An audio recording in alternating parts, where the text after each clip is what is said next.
All right, all right, all right. Welcome in. Mount Polumbus Speaks here. I apologize for missing the first half of this game. I always want to be hanging out with you guys, doing watch parties with you guys whenever I can. I was actually down at the Broncos Stadium doing a autograph signing deal with season ticket holders. So it was really cool to actually be down there at the stadium, see what this moment means for everybody.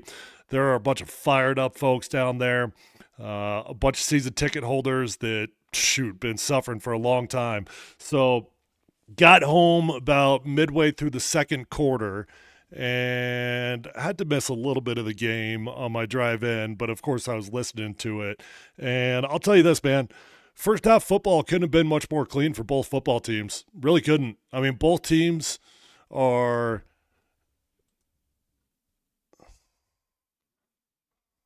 Sorry, hold on. Technical issues here. Yeah, both teams played a really, really clean first half of football, man.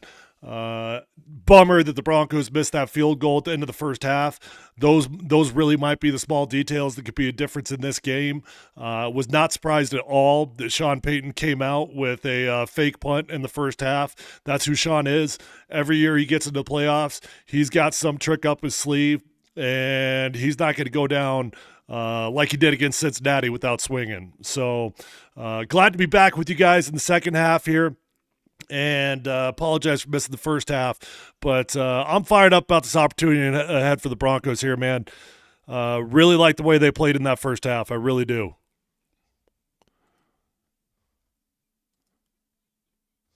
Came out the gates, man. Nice little touchdown from Bo Nix and Troy Franklin. And defense has been playing well. You know, the matchup in this game is really between the Bills' offensive line and the Broncos' defensive line. It's good on good, man. That Bills' offensive line is the best offensive line in the NFL. They've only given up 12 sacks on the season. And obviously pass rushing is our specialty on this Broncos team. So Zach Allen got himself a sack earlier in this game. It'd be great if this Broncos group can continue to get some pressure. Wes says Bo did his job, missed an overthrow to Vele, but got them in position, just missed the field goal. Again, Broncos defense has to step up. Bills offense is just grinded. Yeah, man, I mean, that Bills team, dude, they got a lot of pressure. They're carrying a lot of weight on their shoulders. They've got one-on-one in the playoffs the last 3 years. I don't think the current roster gives a crap about the history of the organization, but they've got their own history that they're carrying. And those early exits, that's a lot, man. So Broncos are the team that gets to play carefree here, and the Bills have got all the pressure in the world on them.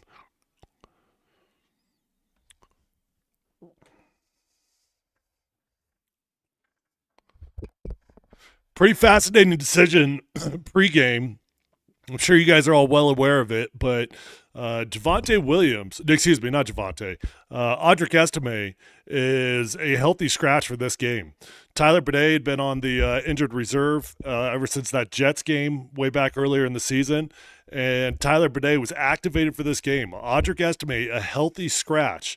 So for anybody that doesn't know, you got 53 guys on the roster, but on game day, you have to sit 7 of those guys. So you don't get to dress your full roster. And Sean Payton, oh my gosh. Damn. That was a deep, deep, easy completion to Dawson Knox right there.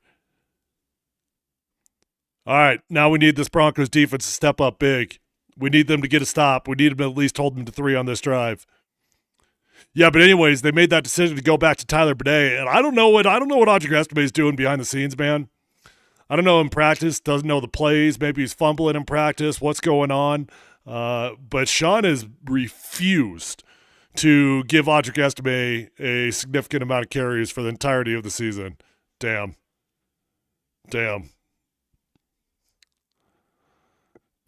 This is not a good start to the second half, folks. Those are 2 easy big gains for the Bills. First the completion to Knox, and now we just got an old school power here. That's all this is. This run right there, that's designed to hit in the A gap. That's old school power. That's like ground and pound type of play call right there. Those really aren't supposed to hit for 15, 20 yards. Those are supposed to hit for like 4 or 5 yards.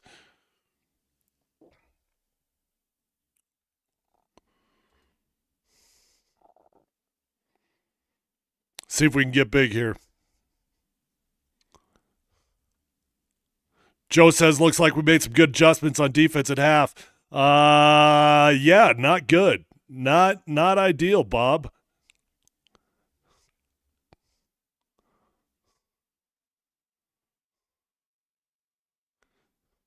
You'd be surprised what an NFL halftime is like. It goes so freaking fast. You get in there, you take a leak, you get a drink, you sit down, and you might talk to your coaches for about 4 minutes because the coaches are all in their own huddle doing game plan stuff. You hardly even speak to your coaches at halftime. All right, we got third and goal though. That was big. That was a nice little stop right there. That was a nice stop on second down for the Broncos. We got them to third and goal. Buffalo's a pretty aggressive team, so if they can get to 4-down territory, it wouldn't surprise me. But they're not in 4-down territory here. You get a stop, they'll kick a field goal.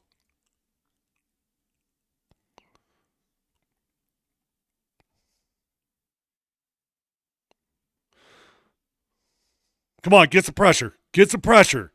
It's got all frickin' day. Fumble that ball. All right, cool. Damn, he had that ball out there like a loaf of bread. There was an opportunity to swipe at that thing.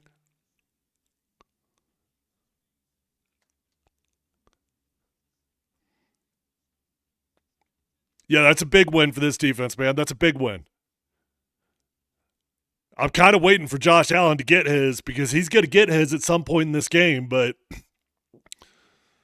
you'll take that 10 out of 10 times, man. Get a stop from Buffalo down there in the lower red zone. Oh, man, is that field goal at the end of the first half going to come back and bite this team? I hope not, man. Oh! Damn, Pat Surtain did get away with the hold on that one.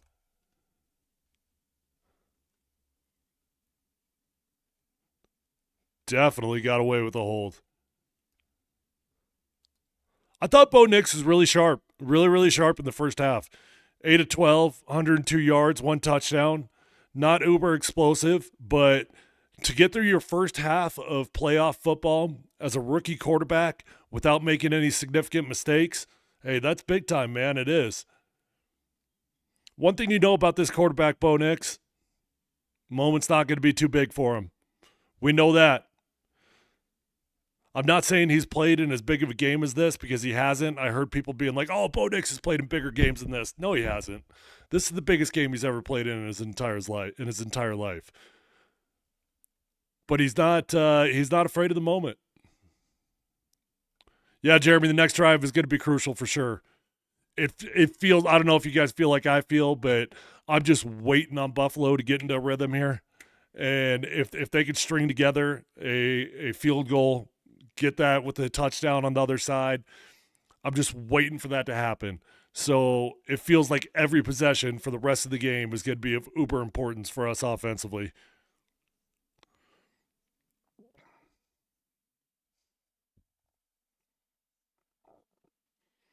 The carries have been interesting for the Broncos. Javonte Williams, who just goes in and out of the doghouse the entire season. There's games where he'll get a touch. There's games where he gets no touches. There's games where he gets 12 touches. In and out of the doghouse all year long. And I guess he's the dude. In this game. He's only got 5 touches, but he's got 22 yards. He's doing okay. Fine, I guess. Bo Nix has got 2 for 14. Jalil's only got 1 touch in this game. I don't like that. We got to get Jaleel McLaughlin some more touches.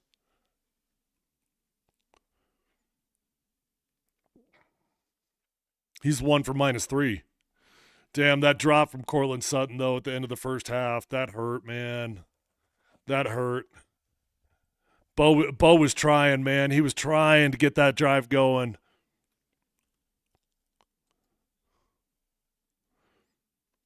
The Bill Stadium, I played there a bunch of times, and it's a great crowd. Obviously, Bill's Mafia, they're as good as it gets.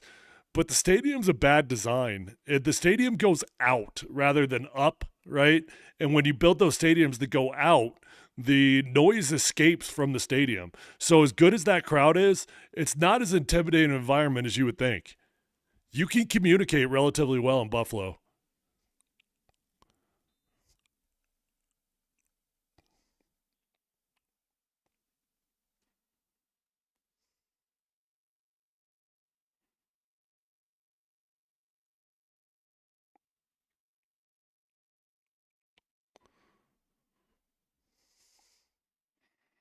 Let that one go through the end zone.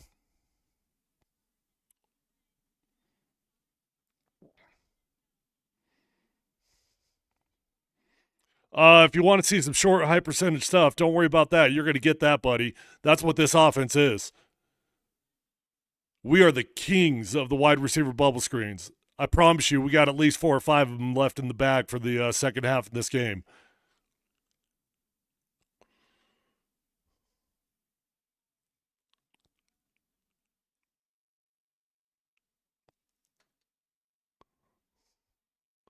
I don't think they're going to go. I don't think they're going to go up tempo here, Jeremy. And honestly, it doesn't bother me either. Keep this quarterback calm.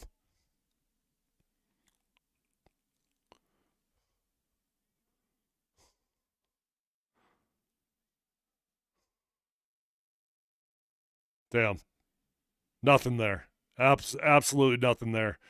Sean's going to bail on the run game entirely here. Watch. Jaleel gets another touch there, but he gets absolutely nothing on it. Yeah, Josh. In the offseason, you got 3 priorities on offense. You got to get yourself a tight end. You got to get yourself a new wide receiver, and you definitely got to get a bell cow running back. Running back, honestly, it might even be at the top of that priority list.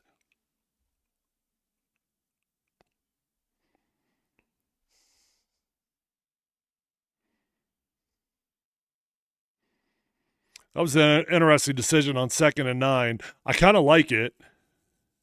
A lot of coaches, when you get 2nd and 9, when you go 1st and 10 to 2nd and 9, they panic. They go straight to the passing game. Oh, you are getting a little tempo here. Here you go, Josh. They're going no huddle. This is big, man. Got to get this. Money down, 3rd down. Got to get this. Come on, Bo. Come on, Bo. Oh, God dang it, man.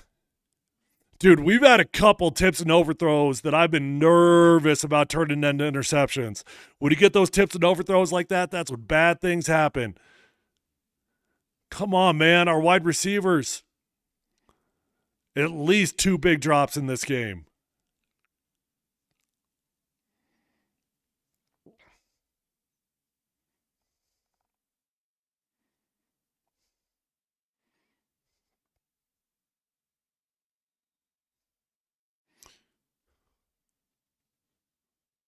Yeah, me too, man. Drops drive me nuts. I'll be right back, boys.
All right.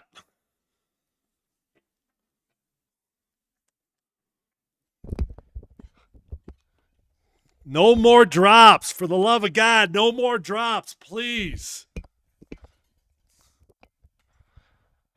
Oh, come on. Now you start to get sphincteritis a little bit. Second half, playoff game. You guys starting to feel it a little bit? All of a sudden I feel like the importance of this drive right now. Every freaking drive feels like of uber importance. Cannot let Buffalo string together two scoring drives. Can't do it. All right, good stop. Good stop there on first down. Our defense has been solid all game long. I didn't like the drive at the beginning of the second half, but they've been solid. That Bills offensive line, that's the best offensive line in football. Fortunately, our defensive line is probably the best group on our team as well. So it's good on good, man. It's our best group versus their best group. And typically speaking, when you got a good offensive line versus good defensive line, that always favors the defensive line, typically.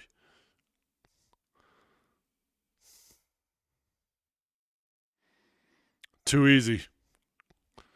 Just a simple little crossing route.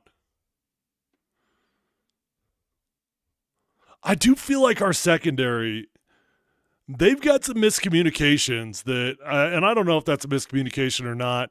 I got to see the all 22 to know, but I do feel like 2 or 3 times per game, our secondary's got some miscommunication where you see guys in the secondary like, hey, what happened? Pointing at that dude, pointing at this dude. Whenever you see defensive backs talking like that, you know they're not on the same page.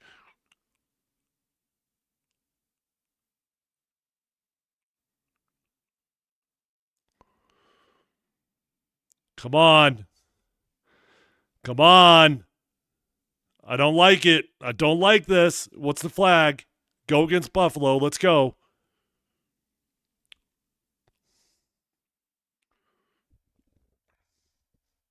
All right. Fortunately, we get a holding call on Buffalo there. Back it up.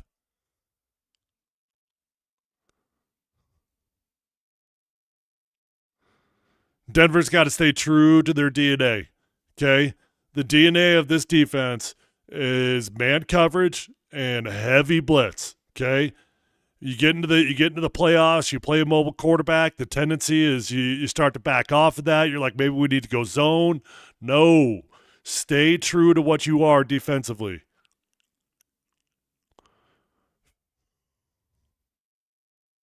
Going with the hard count, trying to draw Broncos offsides.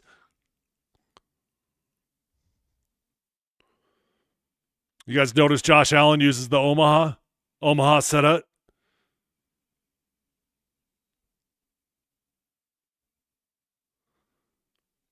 You guys always wonder what Omaha means? So all Omaha meant back with Peyton Manning. So Peyton's got he's got his foreign language that he's speaking to all the wide receivers out there, right? Hey, we got Saber. We're going Buffalo. Mike Tyson, Pacquiao, whatever. He's speaking his language, right? And then you say Omaha. All Omaha was, it was like a precursor. Hey, I'm done speaking my gibberish, and the next sound out of my mouth is going to be set hut. So get your asses ready to go. That's the same thing it means for Josh Allen also, for the record. Come on! See, look. Damn it. Jones goes for the big hit, and that's going to be a bad deal. First off, let's hope Davis is okay, because that was a big hit. And look, all football players hate seeing stuff like that. He had a freaking easy interception there. Instead, he went for the big hit. All right, does he get him up high?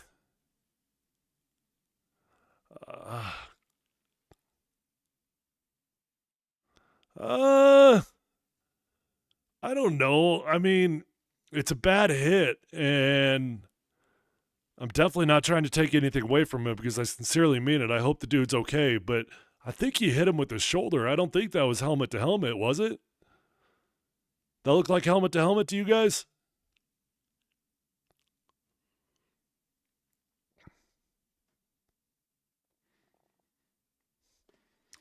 There's a chance they might pick that up.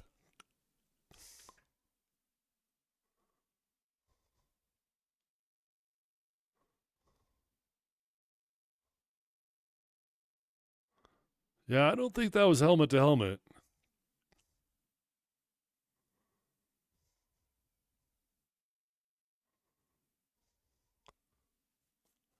High tide.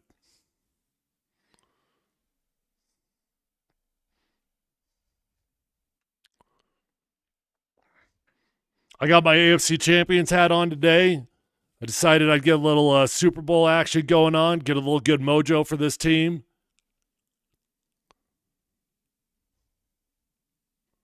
Yeah, I guess you guys are seeing it the same way I'm seeing it. They didn't give us too many angles on it. They really only gave us that one angle.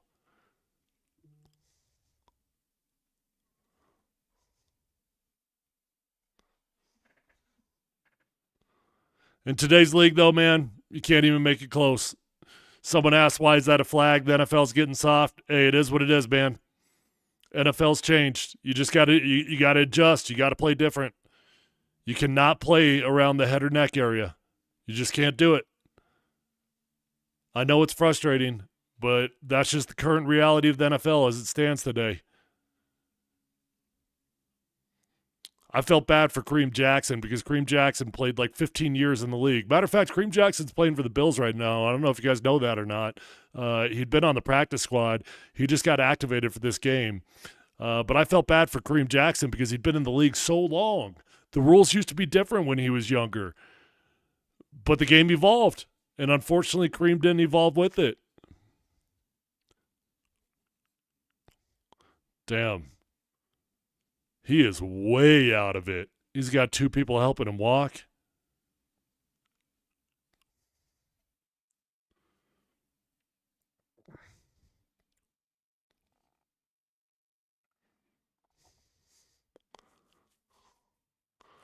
The defenseless receiver thing that's a hard one, man. That's tough for these defensive backs to make a decision in real time on what makes a receiver defenseless or not. I've got empathy for defensive backs in today's league. It's not an easy job, man. Not an easy job at all.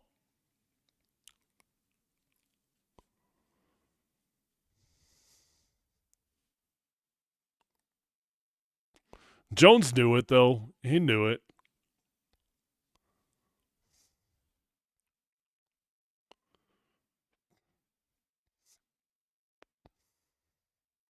All right, come on. Come on. Get some pressure. Get home. Let's get home. No. No. No. No. Gosh. Ugh. I could just feel it slipping away. I could just feel it.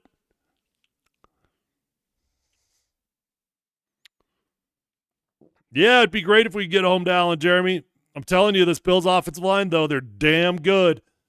Their right tackle, Brown, one of my favorite offensive linemen to watch in the NFL. I love the way that dude plays ball.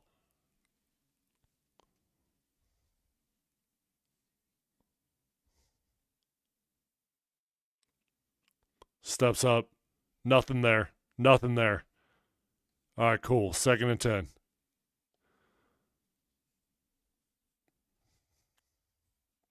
Damn, Josh Allen's hair is freaking long, man. Dude, Josh Allen had him. He had him. They were just not on the same page.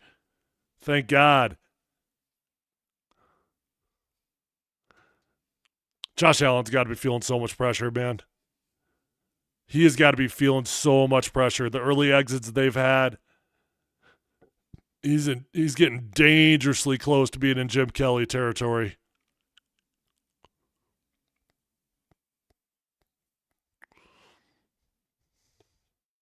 I'm telling you, if the Broncos could find a way to win this game and they play the Chiefs next, they'll beat the Chiefs. They're going to beat the Chiefs. They just got to find a way to win this one.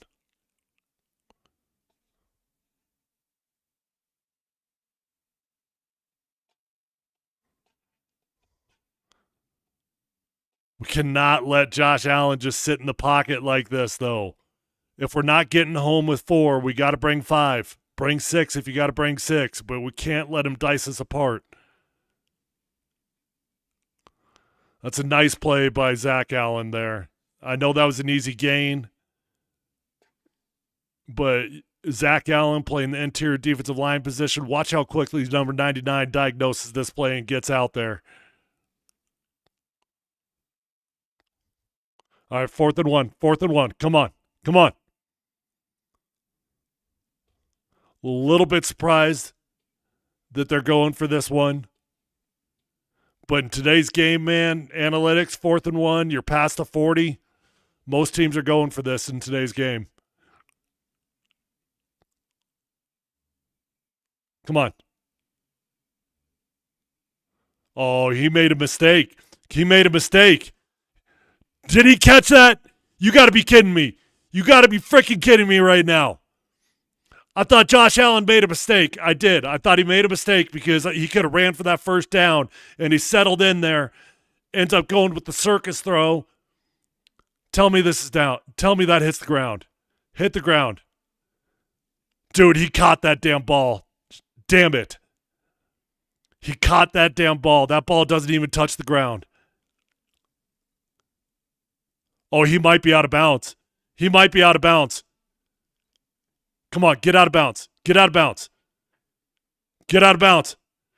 The foot is out of bounds, but I don't think it actually touches the ground. I mean, it's up in the air. His knee's on the ground. Damn it. I think that's 100% a touchdown. What a freaking catch, dude. The leg is on the ground. The foot is up in the air. Nope. That's a touchdown. I mean, Josh Allen had 14 seconds to throw that ball.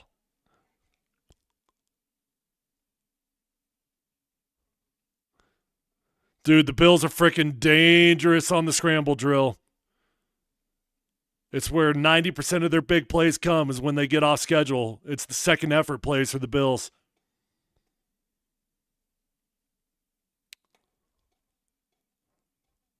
I don't know, Bobo. I don't know. I think that foot was up in the air. It's not out of reach yet, Joe. It's not. But this next drive, if they don't do something with this next drive, I might be with you. I'm trying to stay positive here. The game's not out of reach. God, it'd be nice if we get a lucky break on this, though.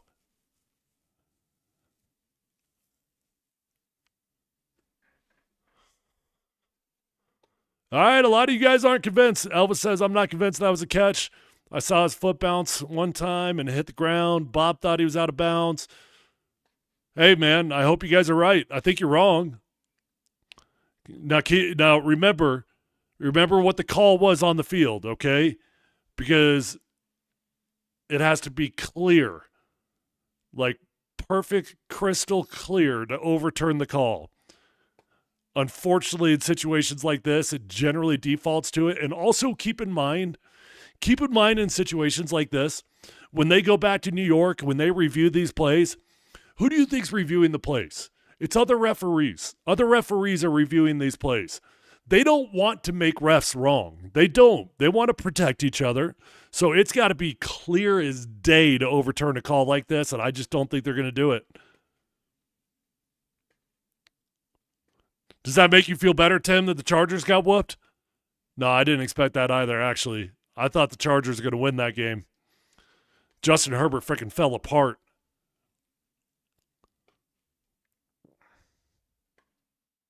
Oh, I didn't see that, Elvis. I might have been driving back. I didn't see whatever you're talking about where the ref went over and apologized to Josh. When was that? What was the situation?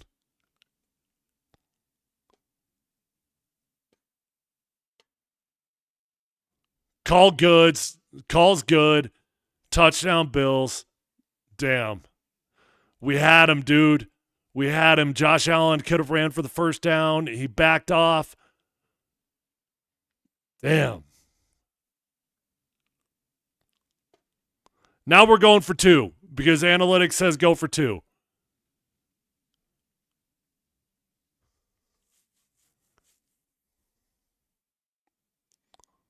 All right. All right. Damn. Riley Moss. Riley Moss. Shit.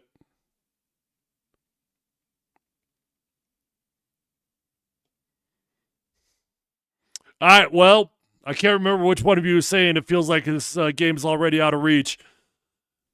You don't do something on this next possession, we got problems. We got big, big time problems. You know what the problem is? We got no running game. We can't run the ball to save our life right now. Looking at the team stats, let's see what we got. We got 49 yards on the ground. Guess how many the Bills have got on the ground? 172. So this vaunted Denver Broncos defense, which has been top 5 all year long, although in the month of December they were ranked 31st out of 32 teams, they've given up 172 yards on the ground. And we've only got 49. The real difference in this game so far, though, is what the Bills have been able to do on third down. They're 5 of 10 on third down. That's pretty damn good. If you can hover about 50% or better.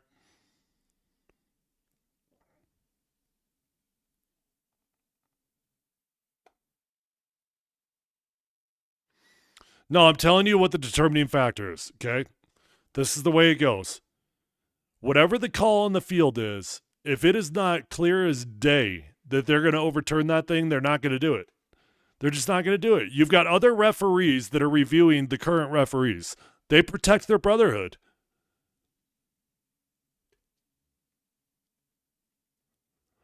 I do think this team is very capable of running the ball. I do. We've got a great offensive line. We've got a group of men up front that they can get after it now. We need to go get a workhorse running back. God, I wish we could end up with Ashton Jeanty somehow. Maybe Cam Scatterbo out of Arizona State. Ashton Jeanty will be off the board. Cam Scatterbo, he'll probably be a third rounder. He might sneak up into the second round, but we desperately need to go find ourselves a workhorse running back. I hate what we're doing offensively. What we're doing with our running backs right now, we're giving 4 or 5 different running backs 7 to 8 touches per game. And if you look at it, it's like perfectly rounded after every single game. You've got 2 or 3 different guys that have got 7 to 8 touches. You got 2 drummers in the band. You don't have a drummer in the band.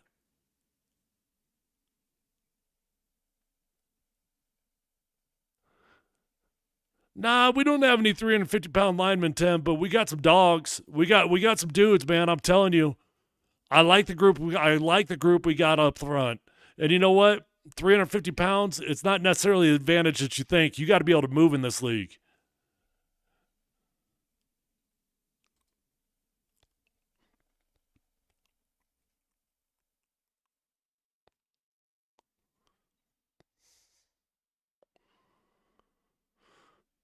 Damn, these fires are freaking insane, man. I've never seen anything like this.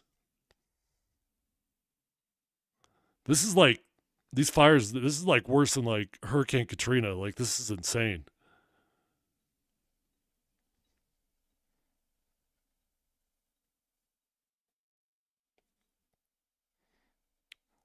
I think I buy the arson conspiracies too. For the record, you guys notice the Broncos got 2 different cadences. They got one cadence in the open field. They got a different cadence in short yardage.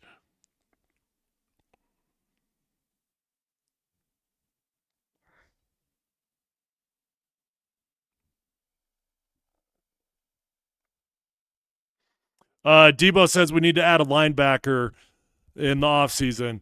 Yeah, on defense, that's honestly about the only position that you need to get better at. You're great on the defensive line. You're pretty damn good in the secondary. I like Cody Barton a lot. We'll get Alex Singleton back. Justin Strnad has done the best he can filling in this year for Alex Singleton, but he's gotten exposed a couple times. We've had an issue at inside linebacker almost for as many years as we had an issue at right tackle. I don't understand the Tyler Bidet deal. I do not understand activating Tyler Bidet off the IR for the playoff game and benching healthy scratch Audric Estime. I like Tyler Bidet, and if you go back to that New York Jets game, he was going to be the featured running back, and he got hurt. So I like Tyler Bidet, but I don't get going to a dude that's got rust on him in the playoffs.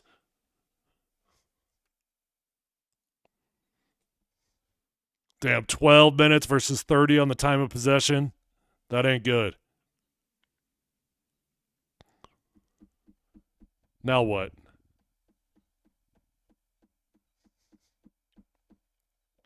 Frickin' Troy Franklin. You're killing me, dude. Troy's got the sphincteritis out there, man.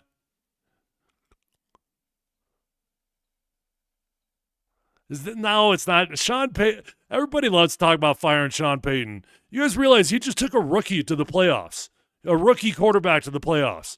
Sean Payton ain't getting fired. His seat is ice cold. Ice cold, like giant block of ice from Walmart. Not from Target, from Walmart. All right, good protection.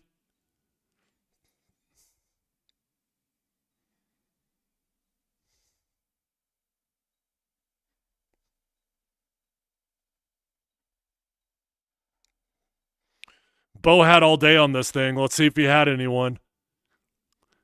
Gets the too deep look. He's trying to split the seam. He threw that ball way short.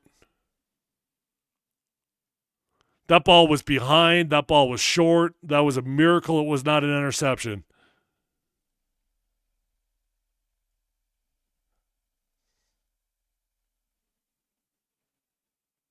You got to be... Stop it.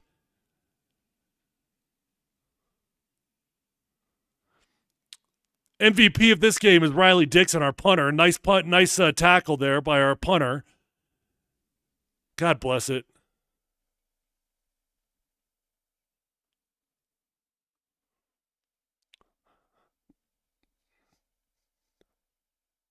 Neither one of those dudes are getting fired, buddy.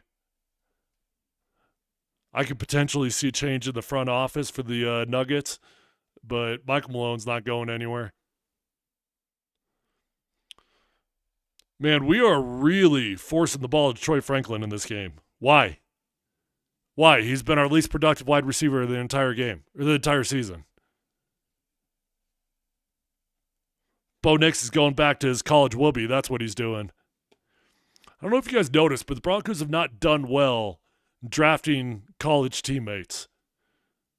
When we got Drew Lock, we drafted Albert Okwuegbunam, who was Drew Lock's whoopee.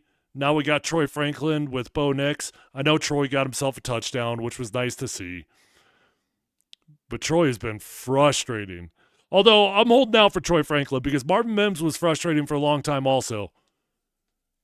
And we did finally figure it out with Marvin Mims. So hopefully we can figure it out with Troy because he does bring something to the table with that speed that he's got.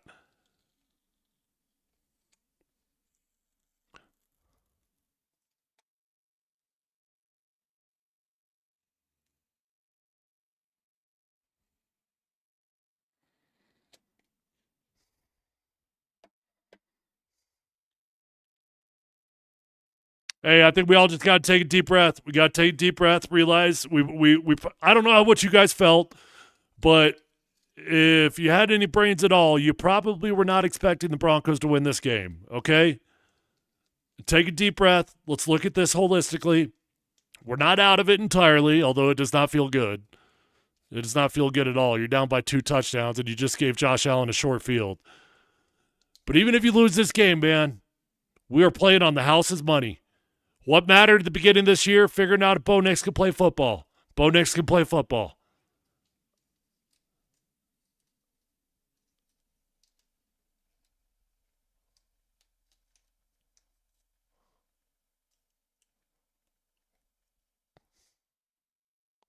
Now, VJ's an interesting question.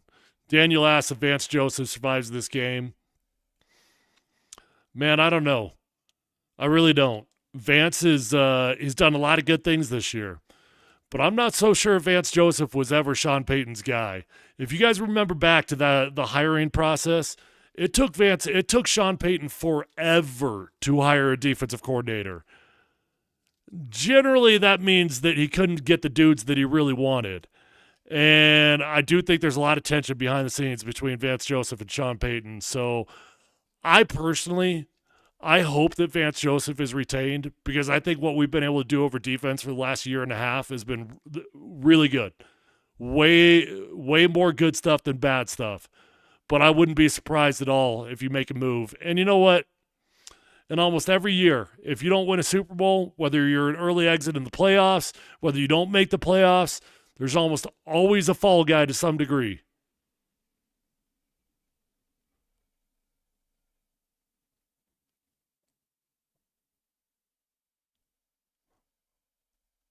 Quick bubble screen, get up on that. Dude, again, really good job by our defensive linemen identifying these bubble screens. Last time it was Zach Allen. This time it's DJ Jones. Dude, when you see an interior defensive lineman get out there and make a tackle on a bubble screen, that's a dude that is reading it quickly.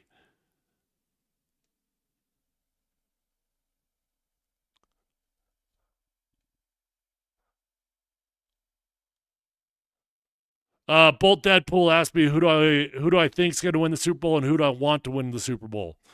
Outside the Broncos, of course. I'm a big Dan Campbell guy. Huge Dan Campbell guy. I don't think they're going to win the Super Bowl, though.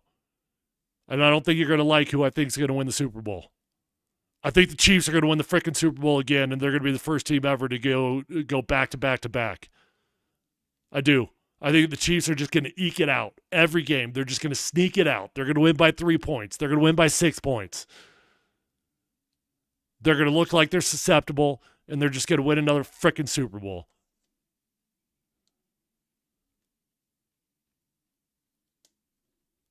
I would love to see Dan Campbell win a Super Bowl, though.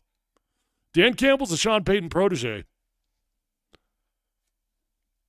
Oh, I do not think the Eagles are going to beat Buffalo. If we get that matchup, Eagles versus Buffalo, I think Buffalo's going to roll on them. I think the Eagles are a house of cards, quite frankly. That's what I think about the Eagles. House of cards. Jalen Hurts, he ain't all that, man. He definitely ain't all that.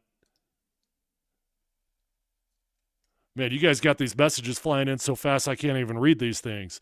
I love the activity. I appreciate you guys.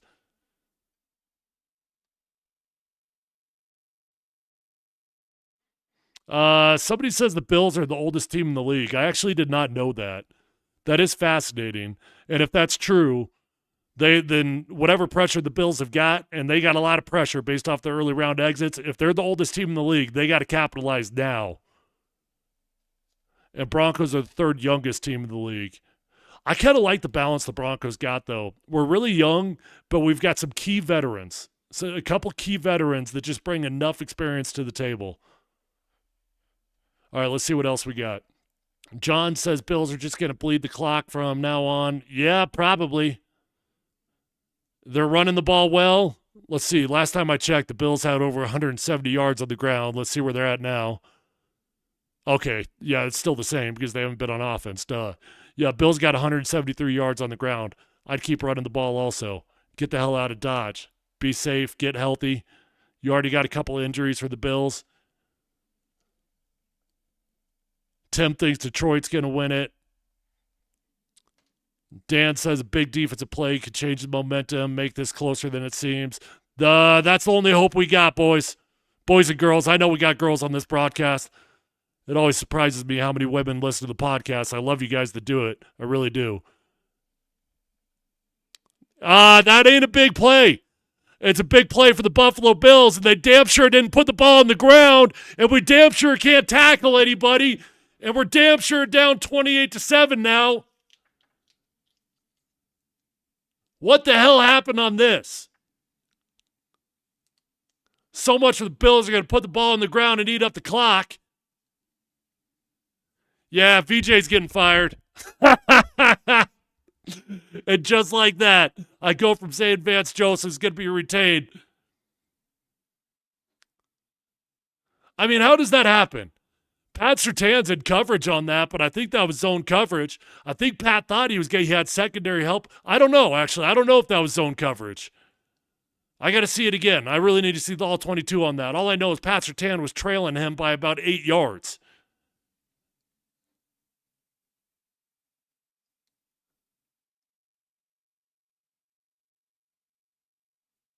Damn, man. I really thought Denver was going to keep this game close. In my heart of hearts, with everything I had, I did not think Denver was going to win the game, but I really, really thought they were going to represent well. We had a good first half, man. The first half from the Broncos was solid. We only got 7 points, but there were no mistakes. They were playing well on defense. They were playing well on offense. The problem is when you let one team have the ball for over 30 minutes and you've only got it for 12, what the hell do you think is going to happen? Gosh, all right, let me get caught up on some of these texts. I just got a notification. We've already had over 100 messages in this stream today. I appreciate you guys. You guys are freaking awesome. Debo says, VJ, pack them bags. Jay, well, I try to be honest. I appreciate it. I wouldn't do it if I'm not honest about it. No point of listening to me be a cheerleader out here. White Devil says Vance is the leader of men, though. Hey, I love the leader of men. That's what we needed, right? Daniel's still focused on the Nuggets over there. Daniel, I don't give a rat's ass about the Nuggets right now. I'm sorry. No says, what a ridiculous defense. Yeah, it's been a bummer, man. This defense has been a roller coaster the entire season. So much good stuff. And what you got to do when you get to the offseason, you don't want to make emotional fires. Some coaches, the second you get to the offseason, boom, chop city. I'm getting rid of my staff. I always think it's a good idea. Take a week. Take a week once everybody's out of the building. Take a week before you fire anybody. Truly analyze things. Because I know Vance Joseph's been frustrating here of late, especially in the month of December. But there's still been a lot of good stuff, dude. That being said, I do think he's going to get canned.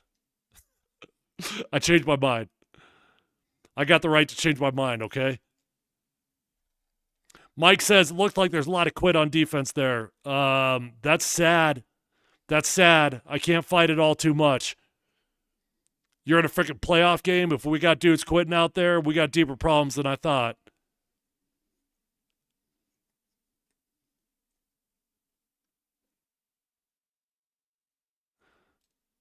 Okay, here's a dose of optimism for you guys. Viking J said, got to remember Denver had almost $90 million in dead cap. They get quite a bit back next season to upgrade their roster. Yeah, you're right.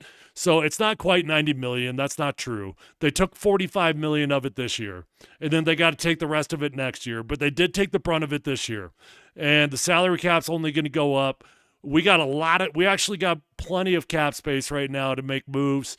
They're going to have to retain their own talent, and then they're going to have to go out and get a top-flight wide receiver. That's about the only two moves I see happening in the offseason.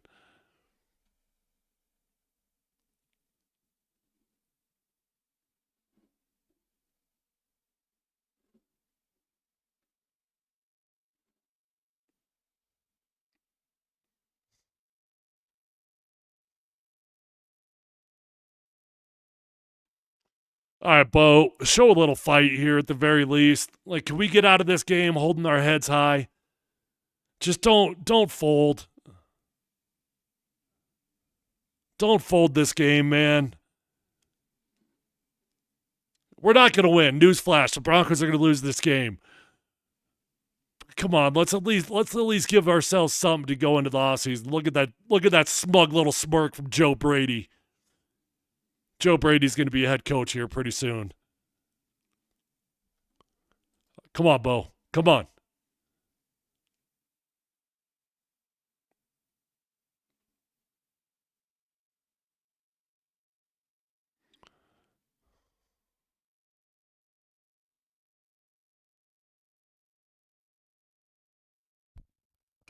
All right. Nice little scramble there from Bo.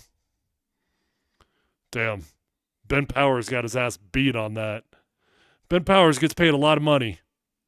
He got beat real quick on that. Damn, he just got beat again. Ben Powers got beat 2 plays in a row.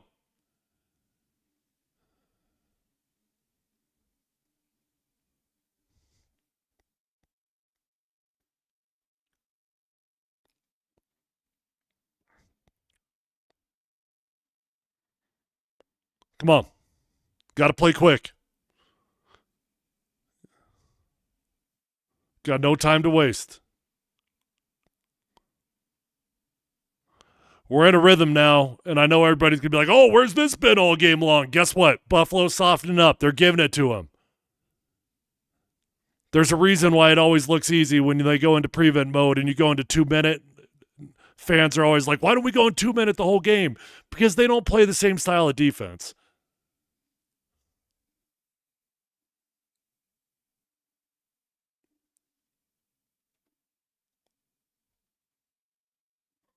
Although this has been pretty easy on this drive. Shut up, Tony. I already gave up. Don't tell me what to do, Tony.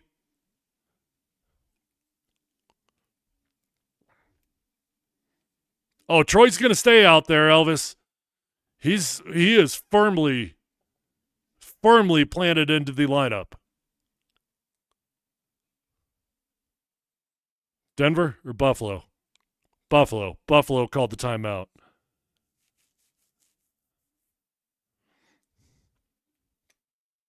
Yeah, we're in garbage time. We are, Tim. But you know what? Like I said, I just want these boys to have a halfway decent taste going into the offseason. They should. Bo's actually happy right now. Look at Bo laughing. Bo's laughing. Bo's having the time of his life right now. We're getting our asses kicked.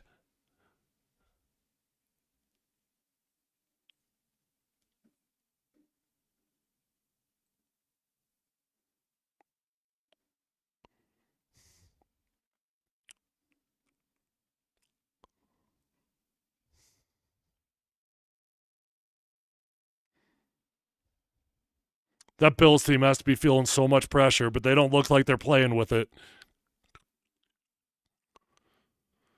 Going into the season, Sean McDermott had the hottest seat in the NFL. By far.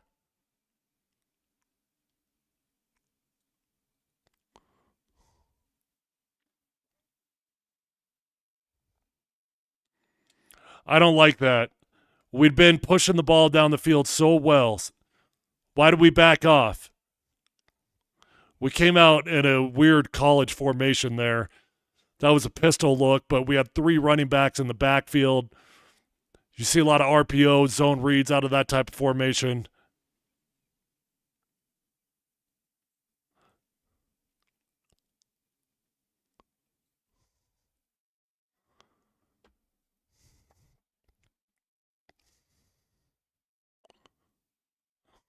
Damn. Now Mike McGlinchey gets his ass beat. Bo probably had some space to run that thing. He tries to thread it in there to Devon Vele, who I'm a huge fan of. Our offensive line ain't getting it done right now. Let's watch number 69. He's going up on Von Miller. Von gets him on the quick spin move.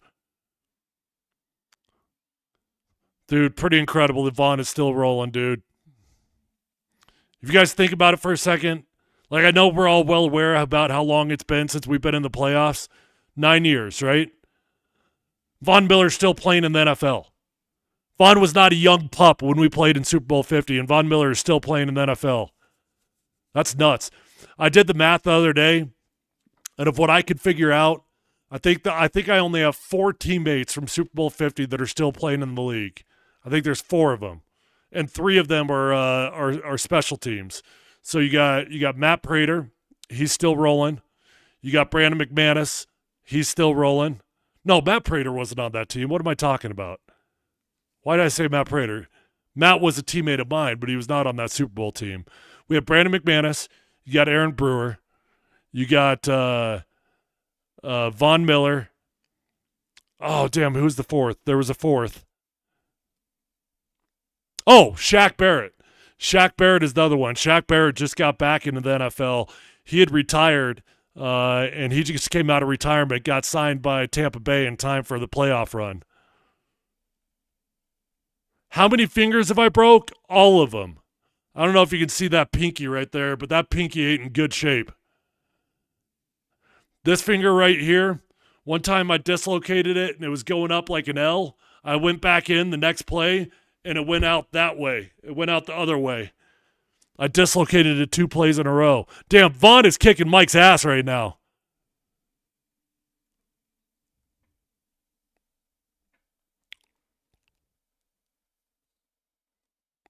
I went in and got my finger casted up after the second time I dislocated it.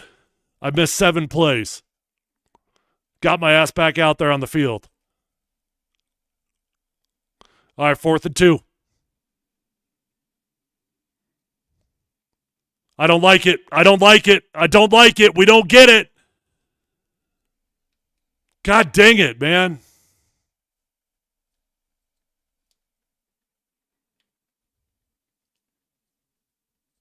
Damn, Bills have had some serious looking injuries in this game.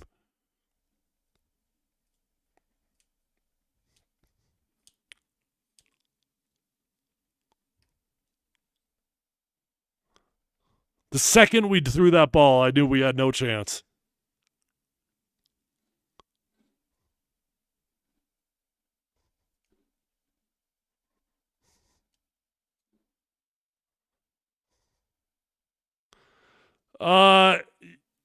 That's not always true that you can't throw behind the sticks.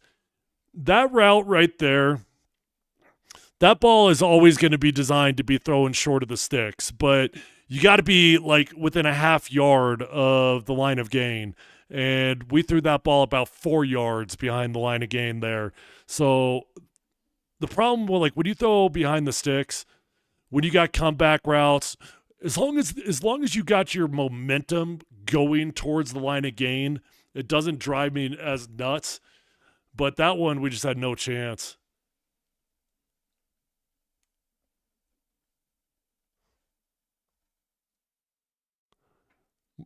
Mark's a good buddy of mine. He was a mentor of mine as I got into this industry. Now we're ready to fire Sean Payton.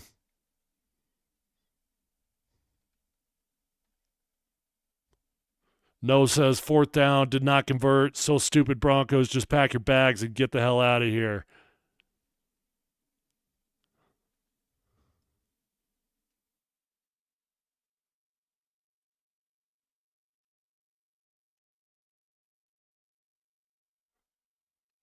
Wow.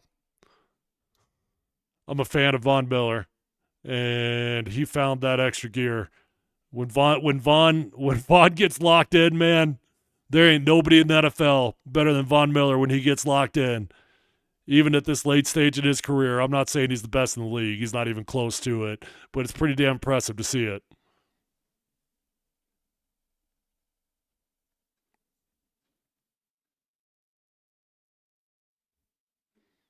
I shot Vaughn a text 2 days ago. Asshole didn't respond. Just kidding. Just kidding. He got stuff going on.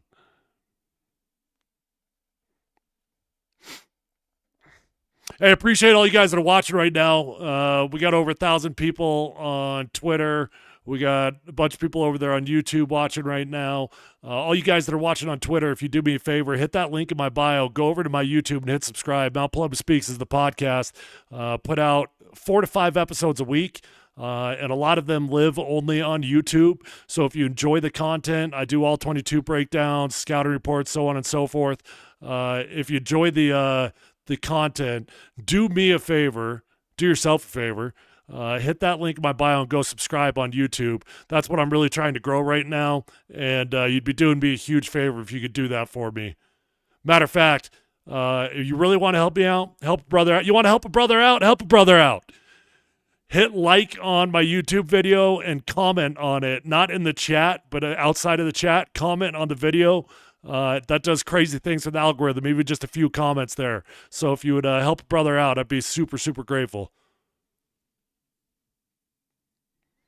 I don't know if you guys like watching offensive line play. I'm sure you don't, because who does? But if you like watching offensive line play, watch number 79, the right tackle for the Buffalo Bills. That dude's a dog, man. He plays ball the right way.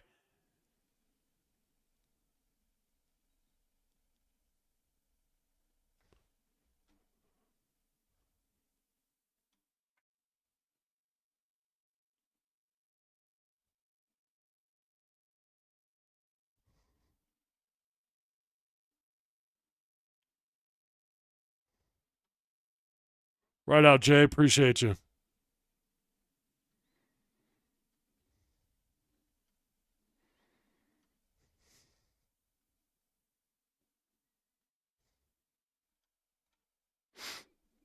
All right, 3rd and 1. Can we get our asses off the field? Probably not. Probably not. Oh, they're running the same play. It's the same play we ran on four. I mean, more or less. Slight little variation of it. But do you see the difference of where he threw that ball? He actually caught that ball past the line of gain, but you could see it was designed like I was talking about. You just want to hit that ball very close to the line of gain. It's the exact same play call, more or less, though. Why did it work so easy for them?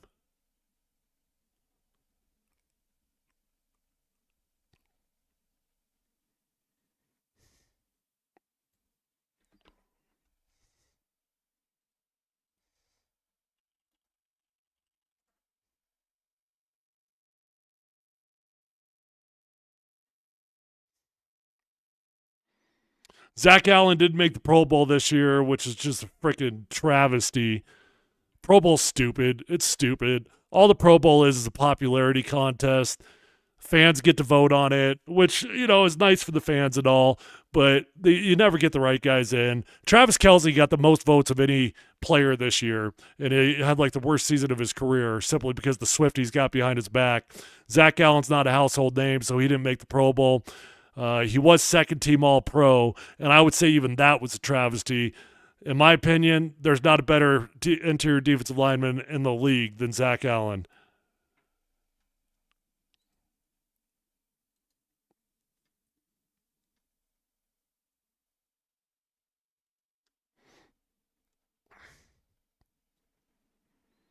Right on, Kyle. I appreciate you hanging out with me the whole season.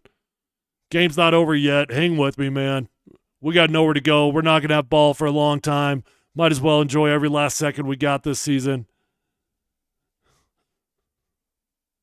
Yeah, Dan, I'm with you. The season does lead to a lot of hope for the future. There are some holes on this team.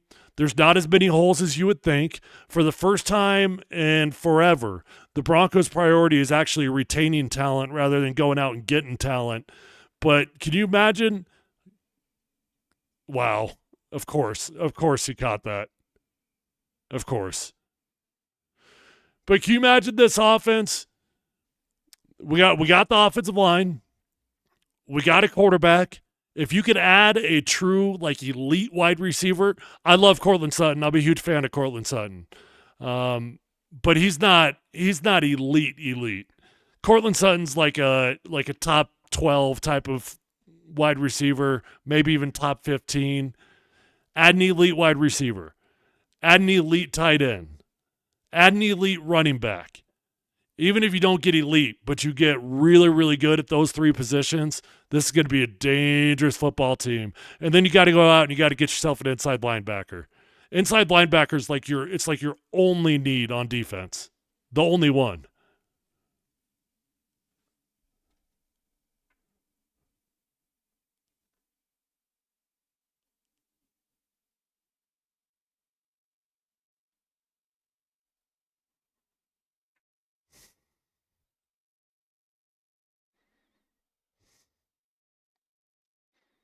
Can we get a running clock?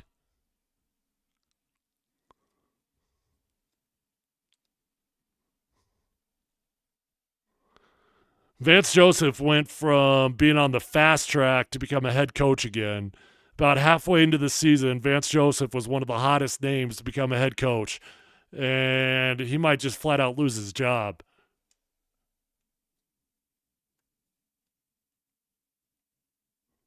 Who should know? We ain't getting a new OC, pal. Sean Payton is the offensive coordinator, and that ain't changing.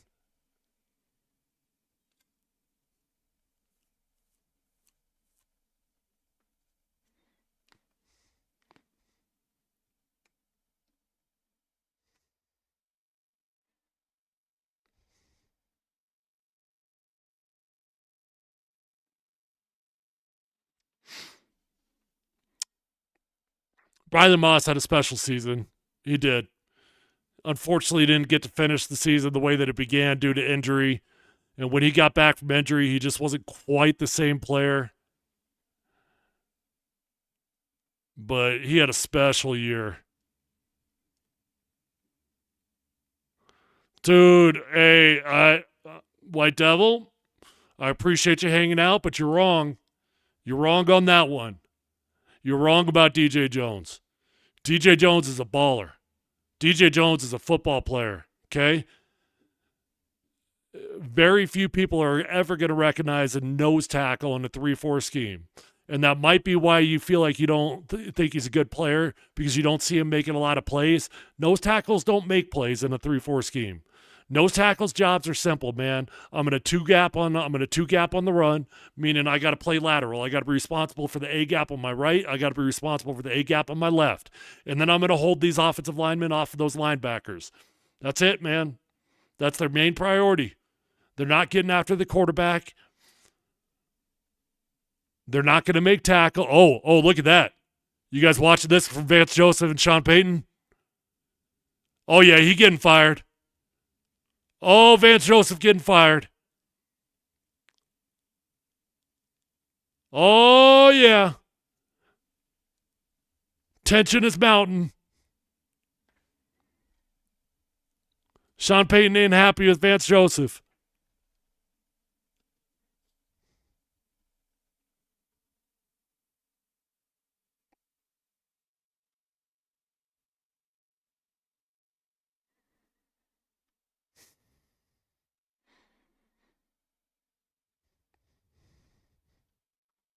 Someone mentioned Robert Saleh would be nice. Oh, Robert Saleh would be a fantastic hire, but he's going to go back to the 49ers. Just watch.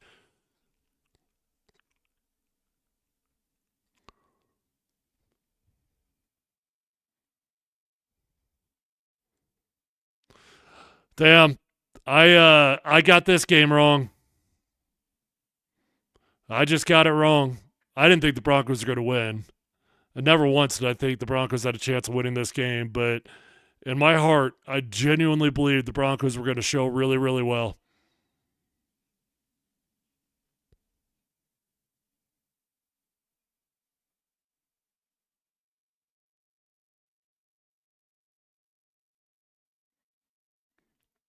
Have the Buffalo fans done anything crazy in this game? Have they thrown a dildo out on the field yet?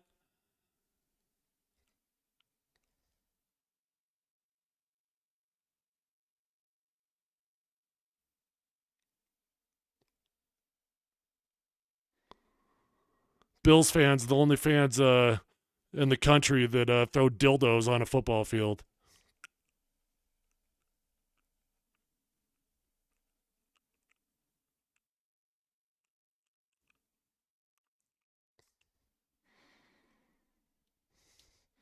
I mean, Joe, you're not wrong. You got to score more than 7 points to win a game. But this defense has been pretty bad. It's been easy. They're just playing pitch. They're just playing pitch and catch in the backyard. That's all they're doing. The amount of big plays that have come without even a challenge, yeah, it's been bad. But I mean, Sean's got his own issues on offense, so you're not wrong about that. And I do always question leadership a little bit when you're not taking care of your side of the ball and you're flipping out on the coordinator on the other side. Hey man, you both suck today. Yeah, hey Collins, you can't push a dude in the face.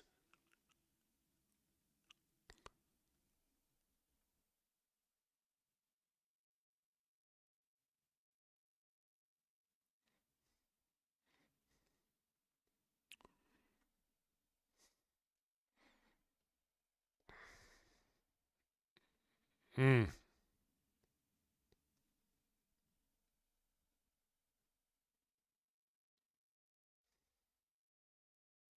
What is the time of possession now?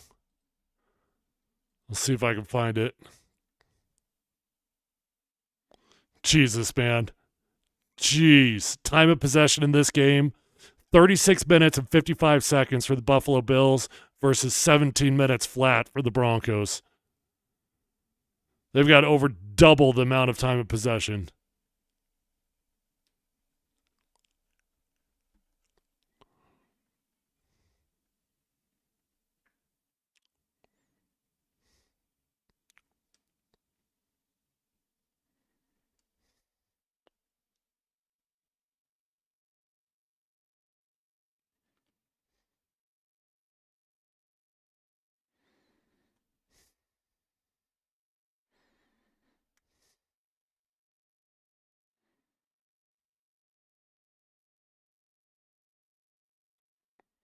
Yeah, man, it's hard to explain what happened to this defense.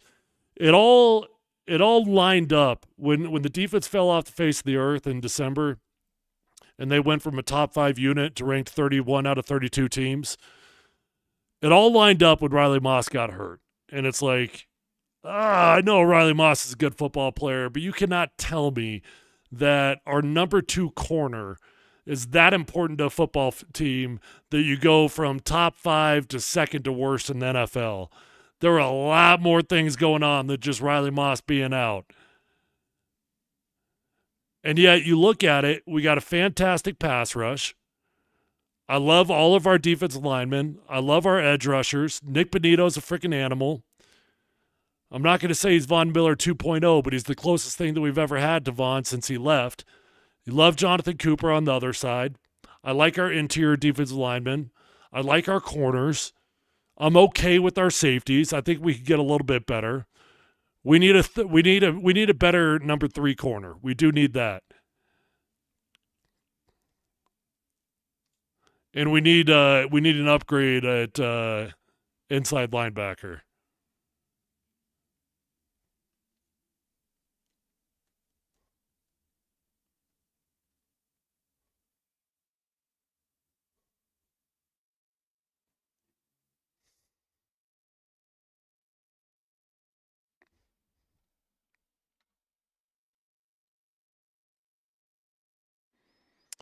Mike Brown asked if we'd be getting gashed up the middle like this if Alex Singleton was playing. I don't know, man. I love Alex Singleton. He's actually one of my favorite players on the Denver Broncos team because the dude just loves ball and he's always in on the tackles. Every team he plays for, he's the leading tackler. But he's limited. He is. He's limited athletically, and Alex Singleton can get exposed as well. But I'll always have a spot for Alex Singleton on my football team.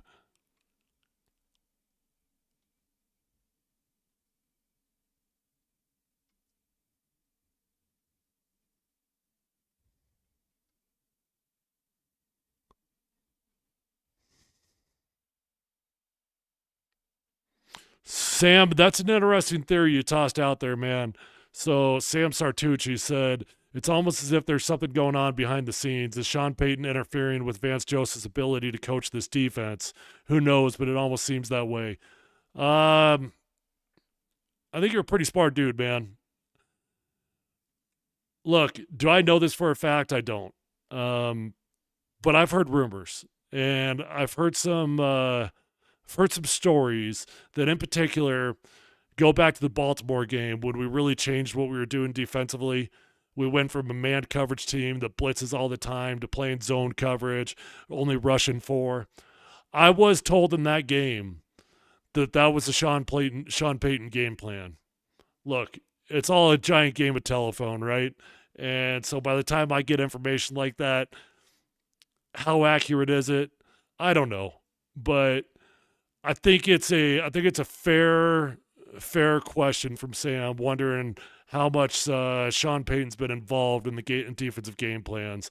Look, if I'm a head coach, I'm going to want to be involved in the game plan, of course.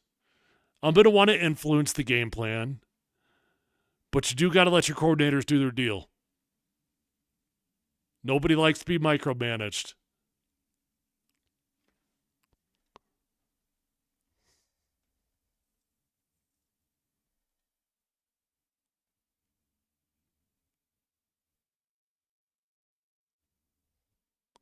Noah says, hate to say it, but would Cincinnati put up a better fight? Yes, of course they would.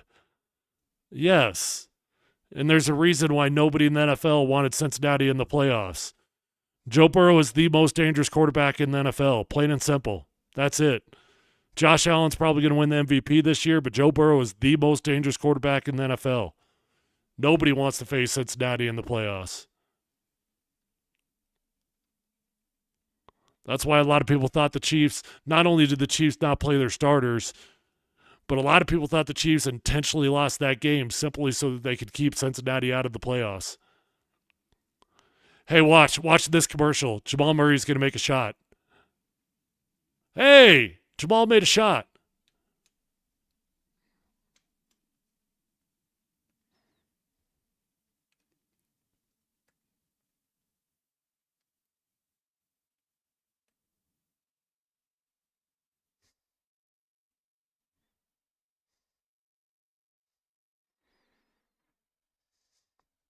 What a bummer this game has been.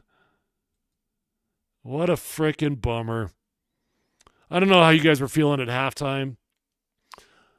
I felt like we were like one or two series away from the game slipping away, but it was like, hey man, you played a clean half of football. Bo Nix came out as a true rookie. First half, leads them down the field, scores a touchdown, first drive of the game. You get it to halftime. What was the score at half? I forget. 10-7. No, I think it was 13-7, something like that. Let me see. Oh, it was only 10-7. Yeah, it was 10-7 at the end of the first half. And you're like, all right, man, what more could you ask for? You got one half of football to play. You're only down by 3 points to a team that many, many people think could win a Super Bowl this year. You're at halftime. Got 30 minutes left. You had an opportunity of a lifetime in front of you. Even though I didn't feel like the Broncos did anything particularly well in the first half, they didn't do anything bad.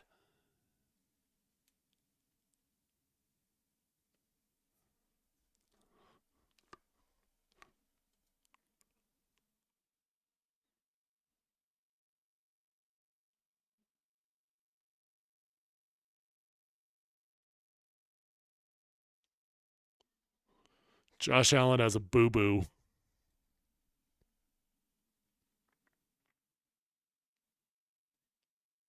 You don't see very many teams have two deep returners. This year that changed, though. With the new kickoff, you see a whole lot more of it. So I actually take that back.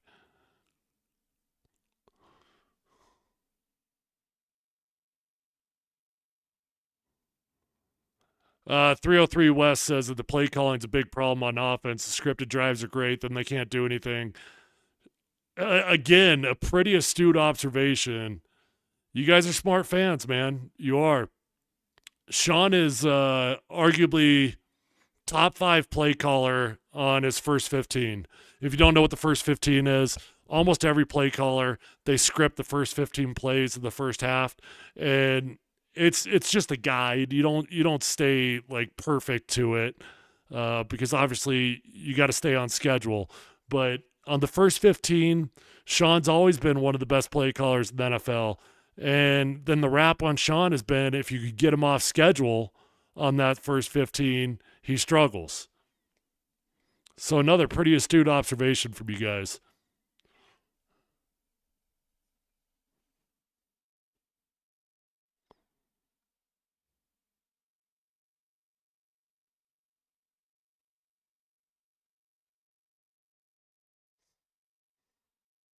Damn.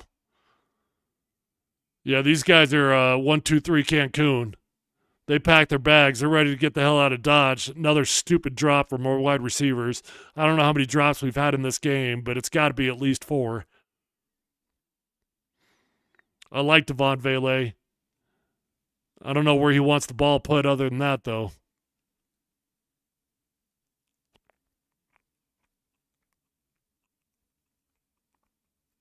We're only 2 of 8 on third down.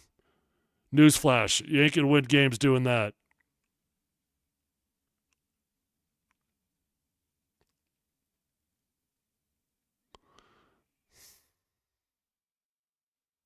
I got no words. 3rd and 3. We take a 20-yard sack. He's got all day. That's phenomenal pass protection. If you're going to get out of the pocket, get out of the pocket, dude. You can't do that, though.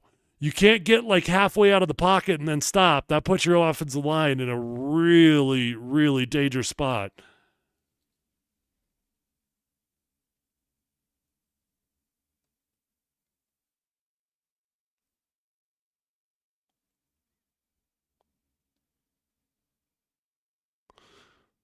Again, Von Miller just kicks Mike McGlinchey's ass, and Bo Nix throws an interception.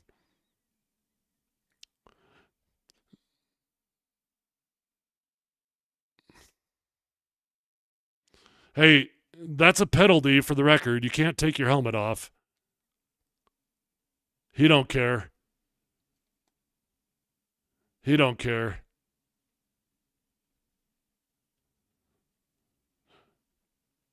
Damar Hamlin goes from a practice squad player who wasn't playing to having died on a football field in the most literal sense, and now he's having the best season of his career. I don't know if that's an interception. No, that ball hit the ground. That's going to get overturned. It's absolutely getting overturned, but it doesn't matter. Yeah, they're right. Jim Nantz is right. They are better off if it's not an interception.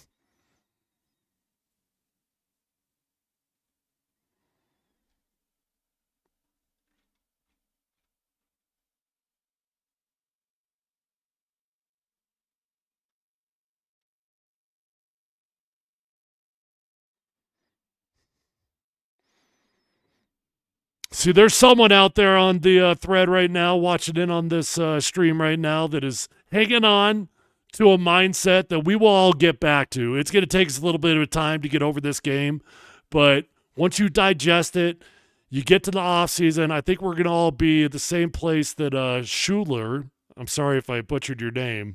I'm not quite sure how to say your name, man.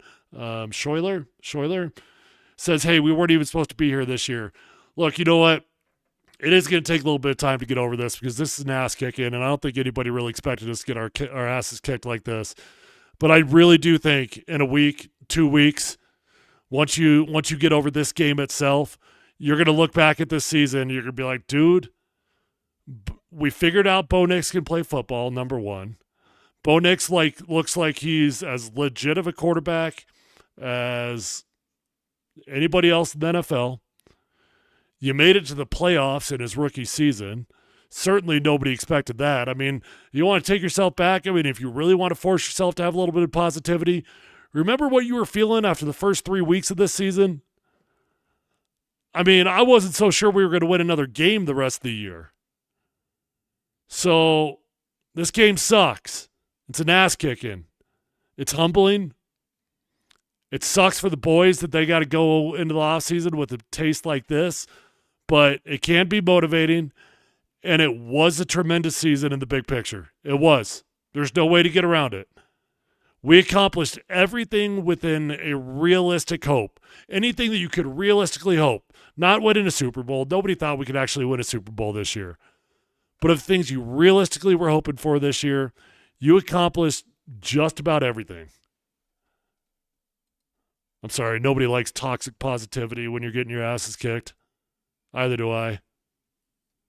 I'm kind of forcing it.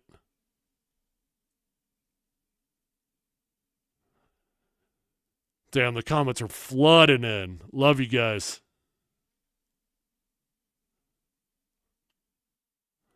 Hey, Bolt Deadpool. Appreciate you hanging out all season. How'd that Chargers game go for you, buddy?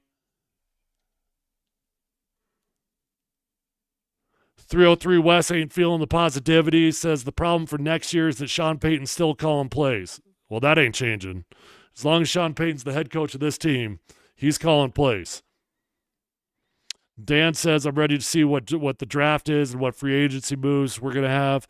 Well, tune on in to Altitude 92.5, 12 to 3. We'll be talking about it every single day. Now we get to move into mock draft season. And I do love the evaluation process, the hope, the excitement that you always have behind the draft. I don't know what the Broncos are going to be able to do this year because we're going to be drafting really low. You might be able to pick up Tyler Warren or the Michigan tight end. Generally speaking, drafting tight ends in the first round is a reach. But late in the first round, you might be able to talk me into it. Willie Hoffman said Cortland's big drop early in the game was a huge turning point. I agree. I don't think it was that early. I assume you're talking about the drop right there at the end of the first half when they were moving the ball well. Maybe there's another drop that I'm drawing a blank on.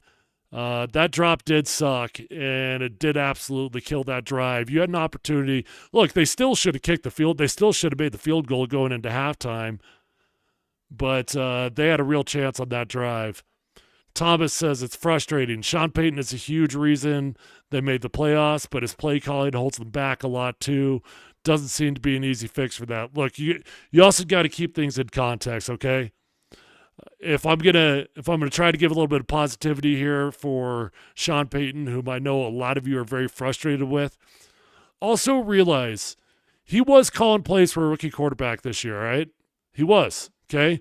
And I know we all like Bo Nix, and I know we all feel like we trust Bo Nix, but Sean wisely called a relatively limited game plan this year, making sure his quarterback was going to have high conversion rates, making sure he's got easy pitch and catches, and that was the right thing to do for a rookie quarterback.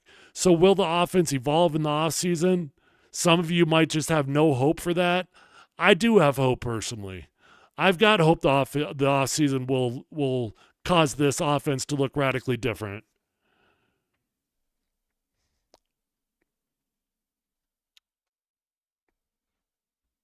Hey, maybe if they fumble this snap, quarterback falls down on the QB knee, we pick it up, take it to the house, we're down 31-14, we get 4 onside kick. Yeah, maybe we're still, but we got to still, yeah, we got a chance. Yeah, we're in this thing. Sophomore slump is a real deal. I'm not going to fight it. I've been around it a lot. I saw it with Robert Griffin firsthand. I was on that team. He went from Offensive Rookie of the Year to losing his job in the second year. You look around the league, you look at guys like Trevor Lawrence, Mac Jones, guys that had fantastic rookie years. This year, it was C.J. Stroud. C.J. Stroud kind of fell off the map this year, although he's got his team in the playoffs and he just won a playoff game. There's no question the sophomore year can be a challenge. I think Bo Nix has got the right DNA, though. That's probably the most optimism I've got about this team right now is just the makeup of our quarterback. He's not afraid of big moments. He learns. He's gotten progressively better. His athleticism is a real weapon that, honestly, if anything, I feel like we underutilized Bo Nix's athleticism this year. And next year, I probably will, if anything, go the other direction. They'll probably use his athleticism even less because with quarterbacks, you're so worried about injuries. But it's a weapon that he's always got. So he's got a good brain. He's got great athleticism. He's got a chance. Like we're looking at the quarterback right now, number 17, right there for the Buffalo Bills. Best case scenario, that's the Bo Nix trajectory that you could hope for. He's a pretty good prototype to look for Bo Nix to try to model his game. The athleticism that he's got. Bo Nix doesn't have the arm strength of Josh Allen. I ain't going to fight that. Nor is he as good as Josh Allen. But you could build a game plan very, very similar to it. I wish it frickin' snowed. I do. They got good weather out there in Buffalo. I was hoping it would snow because my personal opinion with snow, that's a neutralizer. I don't care if Buffalo's used to the snow, and I know they kicked the 49ers' ass this year in a blizzard, but I truly do believe snow is a neutralizing factor. I wish it would have snowed in this game. It didn't. I wish the Broncos would have had a better second half. They didn't. I wish Vance Joseph's defense wouldn't have fallen off the face of the earth in the month of December, but they did. I think Vance Joseph is probably going to get fired, and that's crazy. And I'm not even advocating for it because I think Vance Joseph's done a lot of good things, including this year. He's done a lot of good things. But there's almost always a fall guy. So who else is it going to be? I mean, look around the staff. What other fall guy is there going to be? Well, Sean Payton's not going to be the fall guy. He's not going to take away play calling from himself. I think Davis Webb's been a great coach there at the quarterback position. Vance Joseph's probably going to get canned. Maybe we can get lucky. We could get a dude like Robert Saleh. That'd be fantastic, but that ain't going to happen. He's going back to the 49ers. We could always pull Rex Ryan out of the ESPN booth. I'm kidding, for the record. Rex Ryan campaigning for the Jets job right now is an absolute joke. Sam says Joe Montana didn't have Elway's physical traits, but he had it cerebrally, which Bo Nix seems more than capable of being the same. I know it's a crazy comparison. If you're telling me he could be Joe Elway, Joe Montana, or John Elway, yeah, I'll take either one of those two things. For sure, I'd take either one of those two things. Look, let's go look back at the. Hold on, 1 second. Broncos won 10 games this year, man, and yeah, a huge part of that was the fact that they played the NFC South. They played the worst division in football this year, and if it weren't for the fact that they played the worst division in football, zero chance they'd make the playoffs this year, but they did. And they handled their business against teams that they were supposed to handle their business against. Unfortunately, we really didn't get too many surprises this year in terms of teams we didn't think we were going to beat. But let's go down memory lane here for a second, all right? Let's go back to the beginning of the year. You played the Seattle Seahawks. Week 1. You get beat 26-20. You kind of hung in there, but you saw a lot of warts on this team. Week 2. You lose to frickin' Pittsburgh Steelers. Justin Fields. You lose to Justin Fields 13-6. Uh-oh, our offense sucks. We only got 6 points. Week 3. Shit, we got problems. We got smoked 26-7. Tampa Bay Buccaneers. Baker Mayfield gave it to him. We're down 0-3. We started out this season 0-3. I don't know if you guys know what the odds were of making the playoffs. When you were 0-3, it was less than 2%. If you looked at the playoff probability calculators, in the first quarter of the season, when they're 0-3, it was less than 2% chance of making the playoffs. And then the Broncos start to go on a run. And you play the Jets out there in New York, and you snuck out a victory 10-9 in some of the worst weather conditions of the season. Matter of fact, it was the worst weather conditions of the season. At that point in time, we didn't know that the Jets sucked. At that point in time, we didn't know that Aaron Rodgers sucked. And it was like, all right, you snuck one out. 10-9, ugly football game, but you won. You beat the Raiders 34-18 after that. All right, okay, we're 2-3. We're fighting back. Got the Chargers, lose to them 23-16, and then we get an ass kicking against the Saints that we delivered, not that we received. We freaking kicked the Saints' ass 33-10, and the Saints coming into that game, they were hot as hell. I think just the week beforehand, they'd put up like 48 points on the Dallas Cowboys.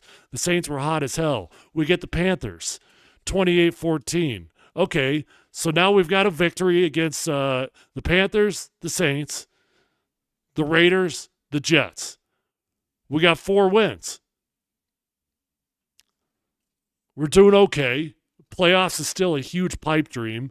I mean, they got to work their ass off to even get in the conversation to be in the playoffs. And they go out there to Baltimore and got their asses beat by a very dangerous football team. Okay? The Ravens are, we know what they are. Smoked the Broncos 41-10. But I love the fight that this team had in them this year. I really do. And I'm going to try to put this game to the side. I'm going to try to forget about the disappointment of the ass kicking we just got. Because you start to look back at these things, you're like, you know what? There were some fun runs in this season. You got the Chiefs. Ah, damn. Lose that one 16-14. Really should have won that game about 3 different ways over. But we went toe-to-toe with the Chiefs, and you're like, okay, all right. You can feel good about that. You kick the Falcons' ass 38-6. You kick the Raiders' ass 29-19. I don't know if the Browns game was an ass kicking, but you put up 41 points. You beat them 41-32. Now you beat the Colts 31-13. And all of a sudden you beat 4 games in a row. You won 4 games in a row. That's a hell of a run in the NFL. We had a 4-game winning streak this season against the bad teams. Yeah. The Colts are bad. The Browns are bad. The Raiders are bad. The Falcons were bad. But you did go on a 4-game winning streak. You lost, then you lose to the Chargers. And I think the whole team started to get a little bit of sphincteritis. You had 3 games to go, right? 3 games to go. You had the Chargers, the Bengals, the Chiefs. All you needed to do is win 1 game to get into the playoffs. I was in that situation my rookie year in the NFL. We had 3 games left. All we needed was 1 game to win, and we lost all 3. So I was having a little bit of PTSD when this 3-game stretch began because I was super nervous about the Chargers, and we lost to them. I was really surprised the Chargers looked as bad as they did yesterday. I was super nervous about the Bengals, and you lost to them. Although you had a lot to be proud of, and Sean Payton went down like a coward in that game, and that's my only word for it.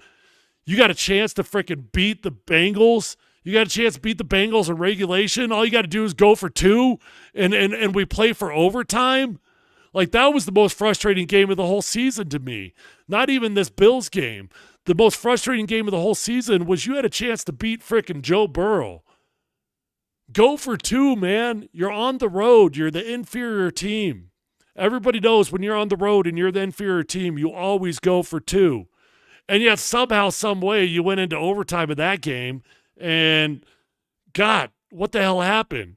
You stopped Joe Burrow. You stopped Joe Burrow again, but we went 3 and out. We went 3 and out again, and then you gave Joe Burrow the ball again for the 3rd time in overtime. What do you think was going to happen? Yeah, they figured out a way to score. You lose that game, and so now we're going into Week 18, and I'm like, well, damn.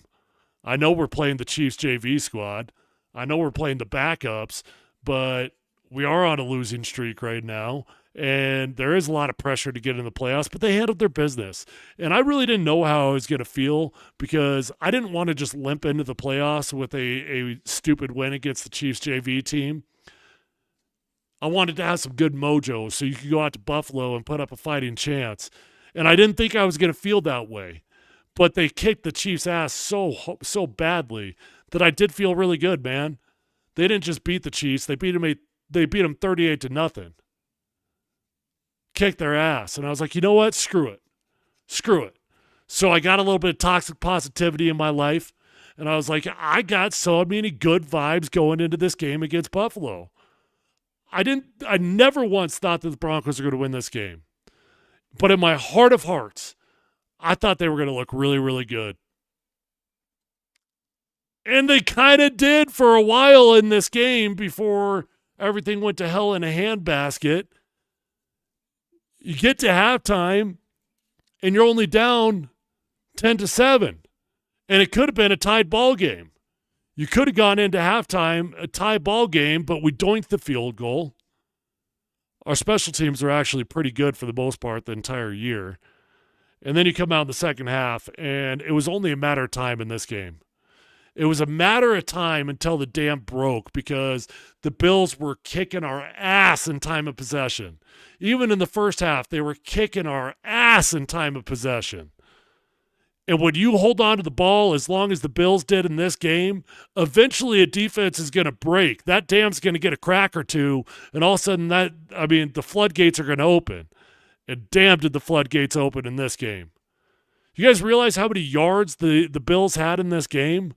I'd love to know how many of it was first half versus second half because I don't have the breakdown on that right now. I could find it, but I'm not smart enough to work through it while I'm talking at the same time. But the Bills ended up with 471 yards in this game. And in the first half, it didn't feel like that, even though they had good time of possession. They had 261 passing yards. But check this out. We were the team that needed to run the ball well in this game.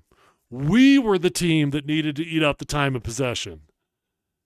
We ended up with a measly 79 yards, and honestly, that we had to work our ass off to get those 79 yards. Bills got 210 yards on the ground. 210, man. Every single time they touched the ball, they averaged 6.5 yards per possession. Not per possession, per play. Then you look at the key factors, right? Well, key factors going into this game was going to be interceptions and turnovers. Nobody in the league was better at the turnover margin than the Buffalo Bills. Well, we didn't turn the ball over. Ever. We had 0 fumbles lost in this game. We had 0 interceptions, although DeMar Hamlin almost had one there. And if you told me Bo Nix was going to pitch a shutout in the interception department, that the Broncos were going to have no lost fumbles, I'd say, you know what, they're going to have a pretty good chance. But Buffalo didn't turn the ball over either. They protected the ball. They were great on third down in this game. Buffalo's 8 of 15 in this once vaunted Denver Broncos defense. Man, I don't know what happened. I don't.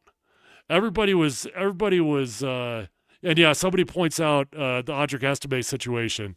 Do you guys know? And honestly, there's probably a lot of you guys that don't even know this. Audric Estime didn't even suit up for that game. Audric Estime was a healthy scratch.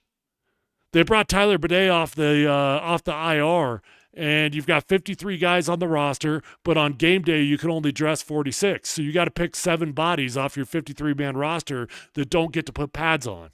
They chose Audric Estime as one of the dudes that wasn't going to even put pads on. So I don't know what the hell was going on behind the scenes with Audric Estime this year. I don't know if in practice he didn't know the playbook, if he's fumbling every other day in practice or what. But Audric Estime was in the freaking doghouse. I know he had some early fumbles early in the season, which if you're a young player, that's the quickest way to get in the doghouse with your head coach. But as many injuries as we had this year and as many problems as we had in the running game and as many times as we attempted to bench Javonte Williams, and don't get it twisted, they tried to bench Javonte Williams at least 4 times this season. And they just had to keep going back to him because they couldn't find a better alternative. So they brought Tyler Bidet back up for this game. And what did Tyler end up with? Maybe 2 touches, something like that? Yeah, that's exactly what he had. 2 touches for 8 yards. I didn't really understand that situation. It certainly was a non-factor in terms of why the Broncos lost the game. If Audric Estime was on the field, it's not like it would have been any different. It was just a very interesting decision, taking a dude off the IR who's rusty as hell and making him a game day active, making Audric Estime a healthy scratch. So that tells you a lot about the offseason needs. Damn sure got to go find a running back that they trust because they don't trust any of them. I do think they trust Jaleel. He's just not a workhorse. He'll never be that. They'll always have a role for Jaleel McLaughlin on this football team. And I love Jaleel, but he ain't a workhorse. So they got to go get themselves a workhorse. But back to the defense, I just went major squirrel there. I was talking about the defense, then I started talking about Audric Estime. But back to this defense, I don't know, dude. I don't know.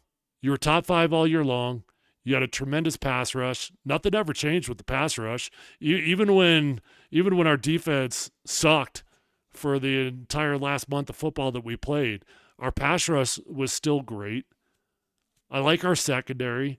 Riley Moss was out for the majority of the month of December, and that was the stretch of football that our defense went from top 5 to 31 out of 32 teams. I'm like, look, I know Riley Moss is good football, and I ain't taking anything away from him because I think Riley Moss has got a chance to be a true number 1 corner, not just a number 2. Not on this team. He'll never be a number 1 on this team. But that's how much respect I have for Riley Moss. Like, I think he could be a number 1 corner in this league. So I'm not taking anything away from him, but you can't frickin' tell me that our number 2 corner could be that important to a football team that you could go from a top 5 unit to number 31 out of 32 teams. That just didn't make sense. So I was never buying the fact that it was like, oh, once we get Riley Moss back, everything's going to be better. No, everything was not better once you got Riley Moss back, and he was rusty. And that sucked for him because he had such a fantastic year, and he did have a few rusty games at the end of the season. Doesn't take anything away from what he did. But if you were to ask me what really happened defensively, here's my theory, my philosophy. Vance Joseph is the type of dude that's going to live by the sword and die by the sword, and I got no problem with it. No problem. If I'm going down, man, I want to go down swinging. That's what I want to do. I want to go down swinging. If I lose a game, let it be because we went for it on 4th down when we shouldn't have. Not because we were passive or because we were trying to play smart football. I'd rather go down making stupid decisions because I'm aggressive. So I got no problem with the way that Vance Joseph calls defense. None. He calls blitzes more than anyone in the NFL. And when you blitz as often as he does, and when you blitz, you have to call man coverage. Yes, you can have field blitzes. Yes, you can blitz out of zone also. But the most effective way to do it get good on the outside, and bring 6 bodies. And Vance Joseph was doing that all year long. And then something changed, man. And yeah, when Riley went down, they had to adjust. And out of necessity, they had to start going to more zone coverage. But I think it kind of started in that Baltimore game way back in the season. God, what week was that? Let me see. That Baltimore game, that was about halfway through the year. When we played Lamar, we fundamentally changed the DNA of our defense. And I understand why. Like I do understand the temptation. We decided we weren't going to go man coverage. We weren't going to blitz all day long, because when you go man coverage against Lamar Jackson and you blitz, all he needs is split second and he out the gates. So we changed what we were doing. But I don't think that was what Vance wanted to do. Do I know this for a fact? I do not. So don't take this to the bank. This is not like Tyler reporting on something. This is just an opinion, all right? That's all it is. It's just an opinion. My opinion is that Sean Payton got in Vance Joseph's ear, and he's like, nah, we ain't doing that. We got to change what we're doing against Baltimore. And then from that point on, my opinion, I think Sean Payton was in Vance Joseph's ear the rest of the season. Not truly allowing Vance Joseph to call defense the way that he wants to call defense. I like the DNA of this team. I like being aggressive. I like blitzing. We got the bodies on the outside to do it. We got 2 great corners. You can handle it well. I like the way we're doing it.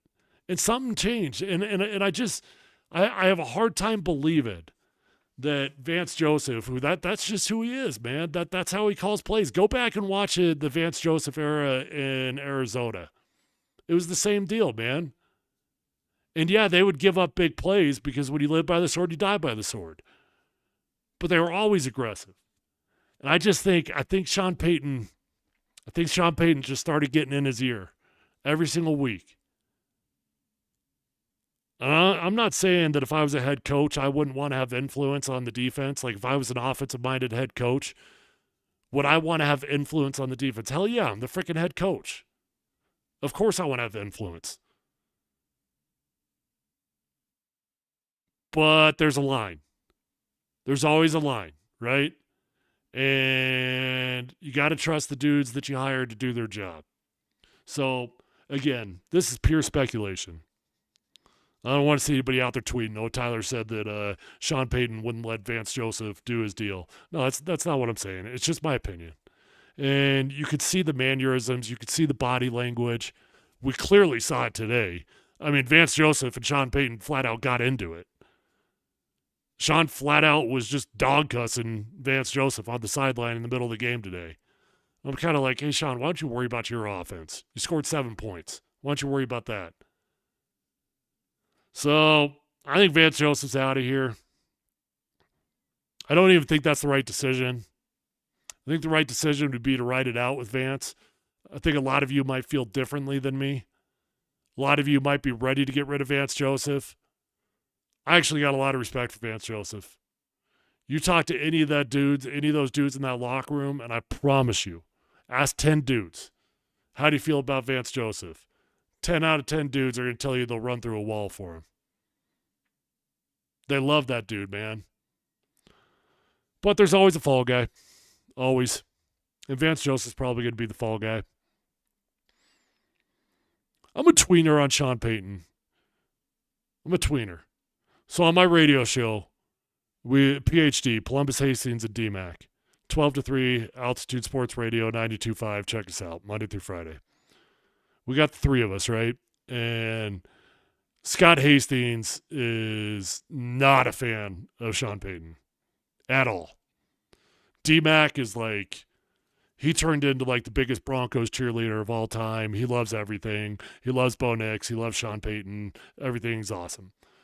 And I'm somewhere in between.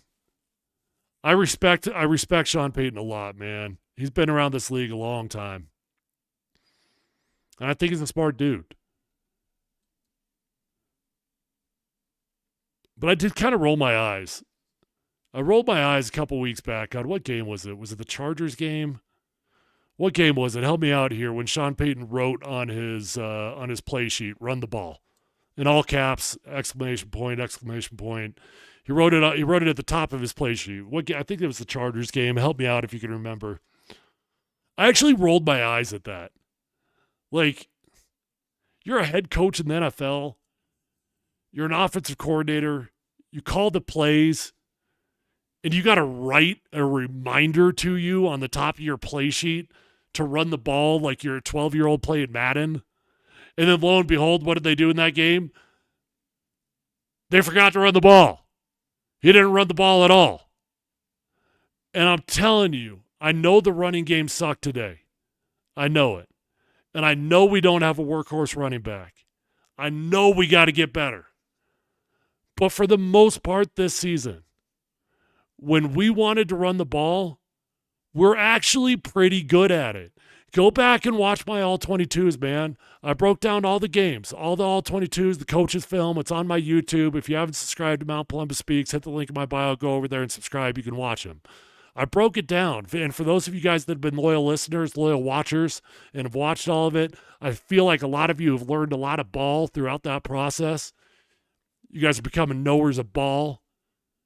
You're learning about the nuances of the game. And I think a lot of you would agree that the Broncos actually were pretty damn effective at running the football when they tried, when they stayed committed. Not today. Today sucked.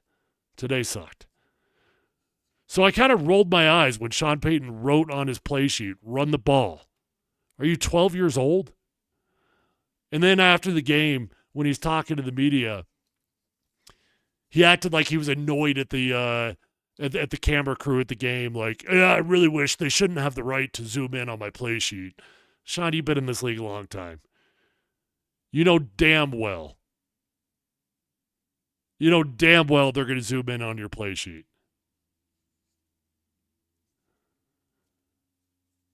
In the NFL, you don't have to run the ball for 120 yards per game, but you have to be able to run the ball when you have to be able to run the ball.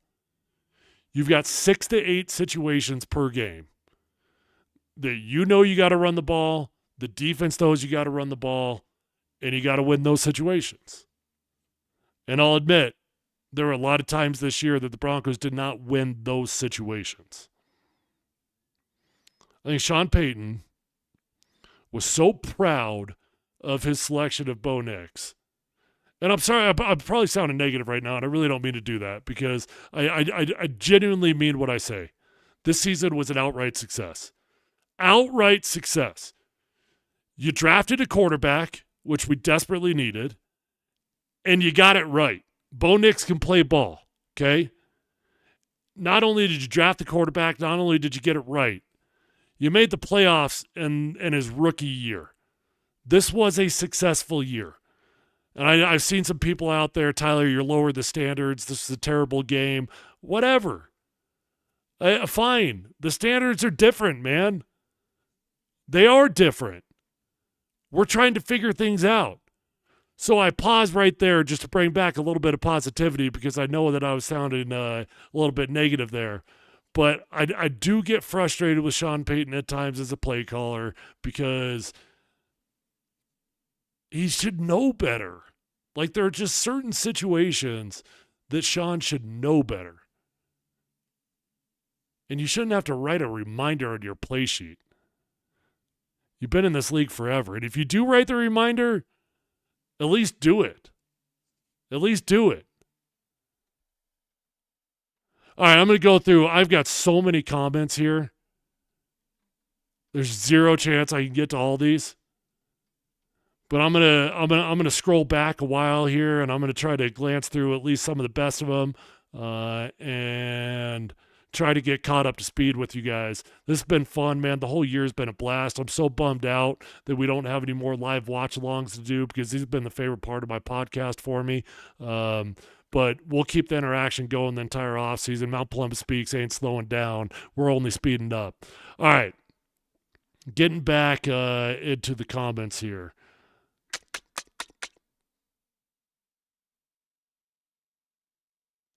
Elvis says, Are you on crack? We did not start the season 0-3. You're right. I was on crack. you're absolutely right. I've never done crack, but I think I was on crack right then. We were 1-2. My bad. I haven't had a drop of alcohol in over 2 years, but my mind was drunk on that one. That's my bad, Elvis. You're absolutely right. My bad. We crushed Tampa Bay. You're absolutely right. Jay says we just got gimmicky, man. We got pressed and the staff got gimmicky. Yeah, we were a cute offense. That's what I would describe this offense. We got cute. We were the kings of the wide receiver bubble screen. Kings of it. Nobody in the NFL ran as many bubble screens as we ran. And they can work, man. It almost reminded me like the Denver Broncos were the Colorado Buffaloes. I don't know how much you guys watched the Buffs, but nobody ran more bubble screens than the Buffs. That's what the Broncos did. And teams that do that, teams that live and die on gimmicky type of bubble screens, I'm not sure I'd call bubble screens gimmicks, but teams that do that, generally speaking, it's because they don't trust their running game, which is clearly true. We got a lot of people out here that don't believe in the Chiefs. I hate to say it, man. I think the Denver Broncos, if they won this game, they would have beat the Kansas City Chiefs, and you could have taken that to the bank. However, that being said, the Chiefs are going to win another freaking Super Bowl. I hope I'm wrong. My gut just tells me they're gonna eke out every freaking win. They're gonna win by 3 points. They're gonna win by 6 points. They're gonna get to the Super Bowl. It's gonna be ugly. They're gonna make some mistakes. Travis Kelce's gonna have like 50 yards, but then he's gonna get a touchdown to win the game. And the Chiefs are gonna be the first team to go back to back. It's never been done. No team has ever won 3 Super Bowls in a row. Jay says that Sean needs to hold these guys accountable. Yeah, I guess I'm not sure who you're referring to there in terms of needing to hold people accountable, but accountability is always a huge deal. We also got some people defending what I was saying there, saying, yeah, forget this game. We got our asses kicked, but it was never about this game, nor was it ever about this season. It was about figuring out Bo Nix. I'm with you. It's going to take me a little bit of time to get over this game because I truly thought the Broncos were going to represent. Never thought they were going to win, but I thought they were going to represent. And then I got a handful of people asking this question, and this question's interesting to me. Did this team quit on Sean Payton? I didn't get that vibe. Apparently, a few of you got that vibe because it wasn't just one person that asked the question. Did this team quit on Sean Payton? I didn't get that vibe. Like even in the month of December, when things were going to hell in a handbasket, I thought we looked young. I thought we looked immature at times. I could see a bunch of problems, but I never got the vibe that we quit on the head coach. Although today I will say, man, when things start spiraling, and they did spiral, all of a sudden you see another drop. Drops become contagious. All of a sudden you see a missed tackle. All of a sudden you see Pat Surtain trailing a dude by 7 yards. And I damn sure ain't accusing Pat Surtain of quitting. Pat Surtain should win Defensive Player of the Year. I wouldn't say they quit until today, and today I did feel a little bit of quit, which is unfortunate. Daniel asked, should Will Lutz be back next season? Yeah, he should. I know he doinked that one today, but I thought Will Lutz had a very nice season. I thought our special teams was really good. John's frustrated that the offense continued to have all these 3 and outs. That's the difference, dude. If you don't score points at the very least, you got to eat up time and you got to flip the field. When you go 3 and out, the problem with it is you didn't help yourself at all for the next possession. Sometimes the punts are okay, but you got to pick up first downs to give yourself a fighting chance on the next possession. White Devil says Broncos can't run the ball. That limits what Sean Payton can call when it's always 3rd and 7. See, you're right. You're right. We are not committed to running the ball, but I disagree outside of today. Today was bad. I disagree with the statement that the Broncos can't run the ball. They can. They can run the ball. They've got a good offensive line that creates big holes. They just don't stay committed to running the ball. And the problem as an offensive lineman, I'll tell you this firsthand. When you've got a play caller that won't stay committed to running the ball, it affects you. Because the running game is about body blows, right? It's not about knockouts, it's about body blows. And I need those body blows. I need 7, 8, 10, 12 runs before that 13th or 14th run is going to hit that knockout. And when you don't give the offensive line the opportunity to get the body blows in, well, yeah, no crap. You're not getting the home run. You're not getting the home runs that you want on the other side. A lot of people frustrated with the running backs. Me too. Hashtag me too. I'm not a me too guy, but hashtag me too. Not a lot of penalties today either. Only one false start. Yeah, like if you were to tell me we didn't cause self-destruction via penalties and turnovers, I probably would have told you this was going to look like a pretty good football team, but it didn't look that way. All about the bubble gum says run up the middle, long 3rd down, rinse and repeat. They did that all game long until it was too late. Jay said the D-line surprised me this year, but our linebacker core collapsed. Yeah, dude. We got a special defensive line. Not a good defensive line. We got a special defensive line. And in a 3-4 scheme, I include the edge rushers in that group, even though technically speaking, our edge rushers are outside linebackers.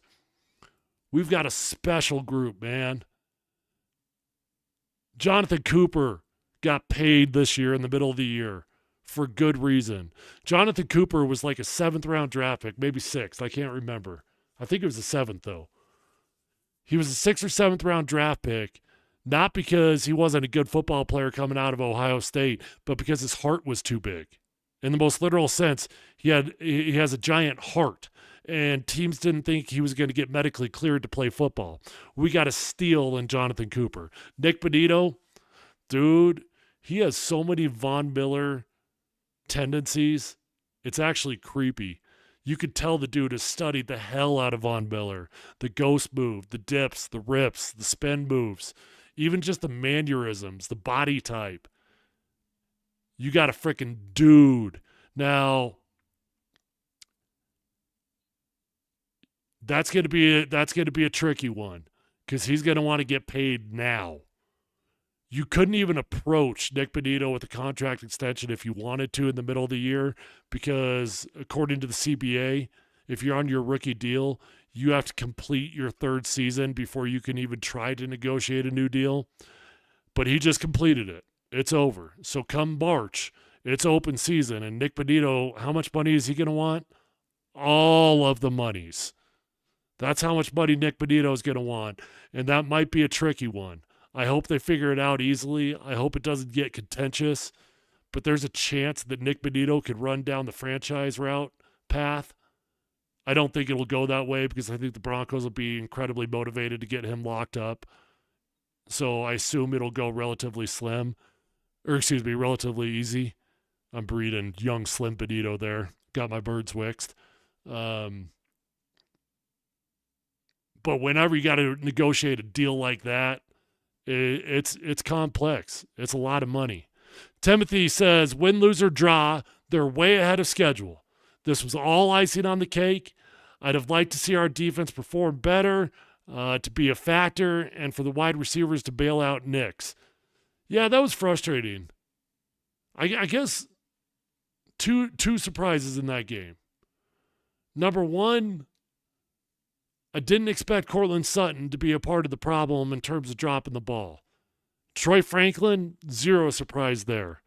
Devon Vele, I didn't expect him to be a part of the problem in dropping the ball. We had to have had at least a minimum of 4 drops in that game from our wide receivers that were very catchable balls. Maybe it was closer to 5 or 6. Hell, I don't even remember.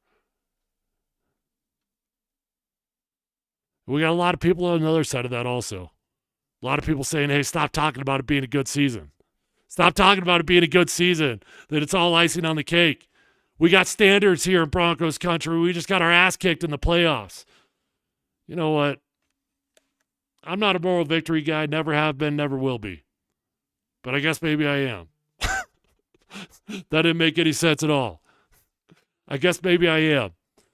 Because for the first time in my life, I've got the ability right now, fresh off an ass kicking in the playoffs, I've actually got the ability to take a step back and look at this thing holistically. I do. It's not even that hard.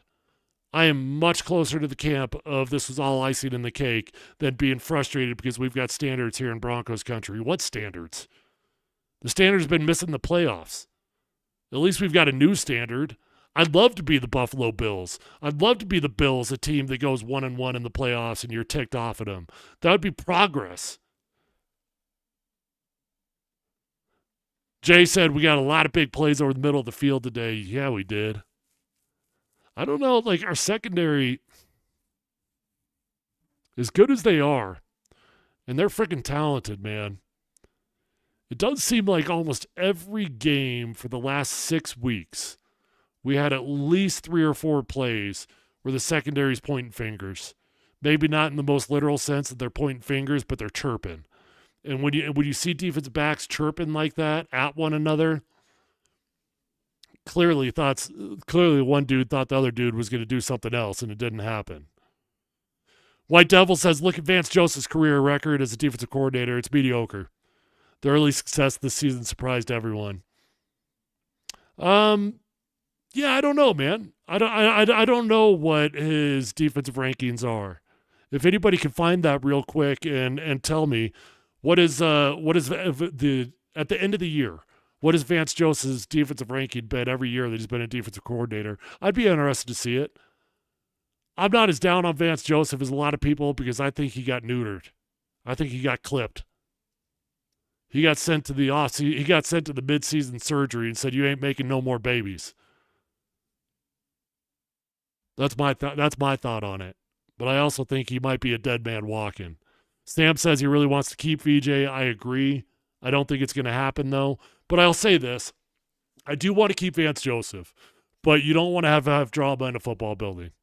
So even if it's not Vance's fault, if there's drama brewing between Vance Joseph and Sean Payton, you got to nip that at the bud, man.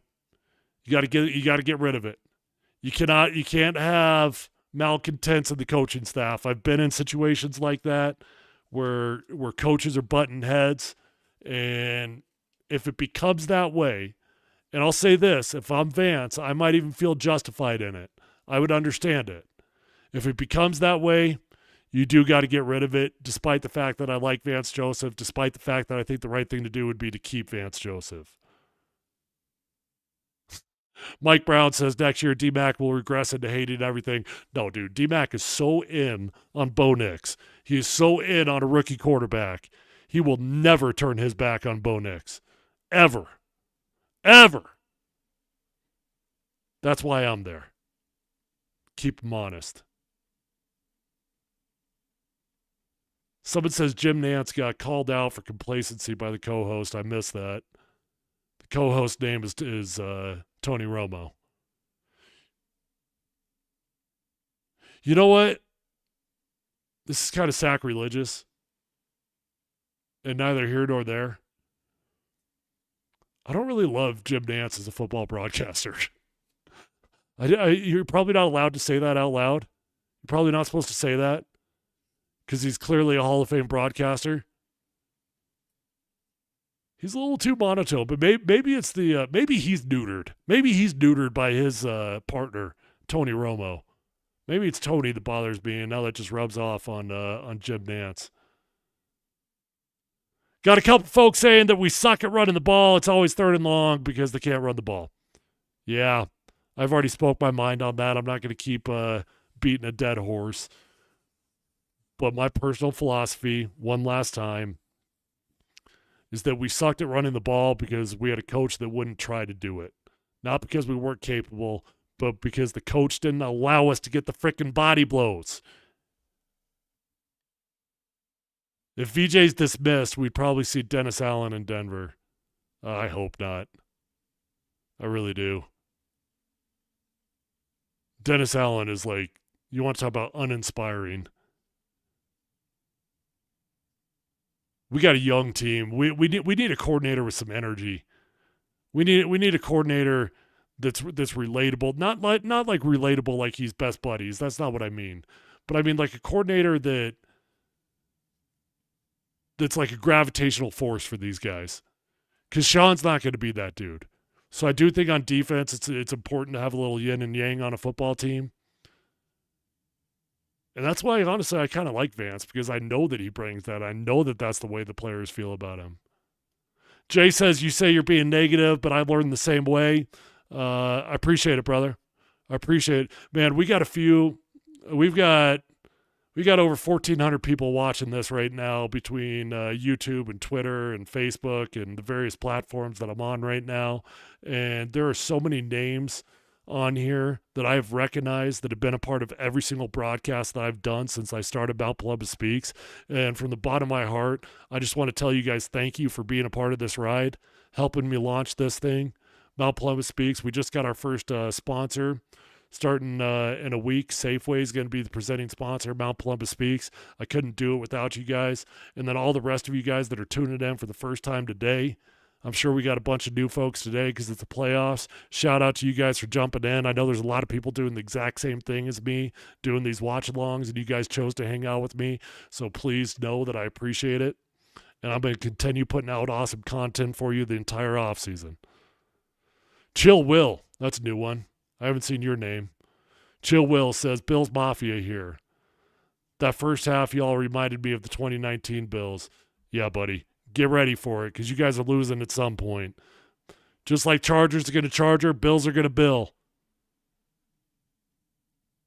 I'm rooting for you, though. I think the Bills are a really easy team to root for. I've got very little hate for the Bills. I hate the Chiefs. Hate them. I've always kind of liked the Bills. I've always had kind of a soft spot for them. Maybe it's because the fans, how crazy they are. Maybe it's because Josh Allen was the quarterback that got away because he was supposed to be our guy. And that's one thing I am with D-Mac on. Passing on Josh Allen was John Elway's biggest mistake of his career. And he'd say that too. That's not a secret. But I've always had a soft spot for Josh. I like Josh Allen. I like the Buffalo Bills. Not today. Dan says it was still against the odds at 0-2, even though I was apparently drunk of the mind, even though I don't drink alcohol anymore. And I said we were 0-3 like 150 times a day. My bad. Mount Polumbus a Dumbo. Yeah. Then we got the wide receiver bubble screen was utilized so much because they couldn't run the ball. Absolutely. You know, the Patriots did that for years and years also. The Patriots went through some years where they didn't have a very good running game, and they just made it work. Little dump offs to the running back, little check downs, bubble screens. There's things you can do to put a Band-Aid over your running game problems, but make no mistake about it, you shouldn't be running 8 bubble screens a game like the Broncos are. That Band-Aid's going to get ripped off at some point. That Band-Aid's going to need to get changed out. They needed stitches. They needed to repair it the right way with a true, authentic running game.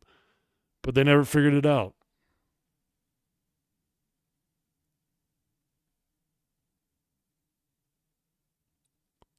You didn't mention the timely flag the Chiefs will inevitably... Oh. I guess that's a flashback to my comment when I was saying that the Chiefs are gonna win their 3rd Super Bowl in a row. They're gonna eke it out. They're gonna eke out a win in the next round by 3 points. They'll eke out the next game by 6. They'll win the Super Bowl by a safety. Something stupid. And yeah, you're right. Inevitably, they will get a very timely flag or 10 that goes in their favor.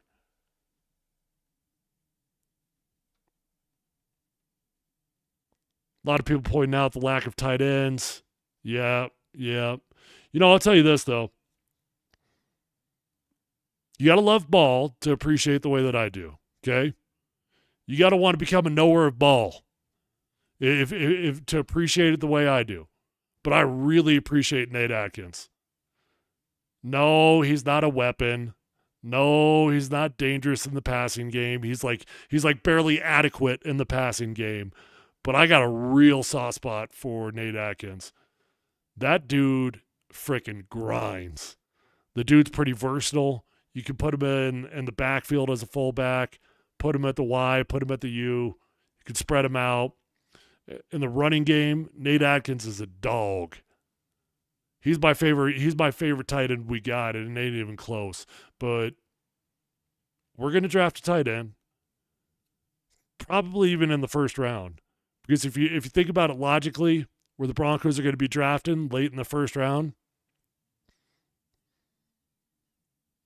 there's not going to be a running back you're going to want to take because Ashton Genty is going to be gone. Cam Scattaboo's a third rounder, maybe a second rounder. So there's not going to be any running backs on the board. You got three main priorities. You got a running back, you got a tight end, you got a wide receiver. You'll probably have already had 6 or 7 wide receivers off the board by the time the Broncos make their first selection. So if they want to, they will probably have the opportunity to select the first tight end in the draft. If you want to make it Tyler Warren, if you want to make it the kid from Michigan, you could do that. I'm not a huge fan of tight ends in the first round. Definitely not early in the first round. But you could probably talk me into it. Would you rather take, for example, would you rather take the 5th wide receiver selected or the first tight end? You got to need it, all 3 of them. I probably lean towards taking the first tight end. So anyways, that's just a long-winded way of saying we're gonna have to address the tight end spot, and they know it. All right, just reading through some of these other comments here. Man, again, more people asking if this team quit on Sean Payton.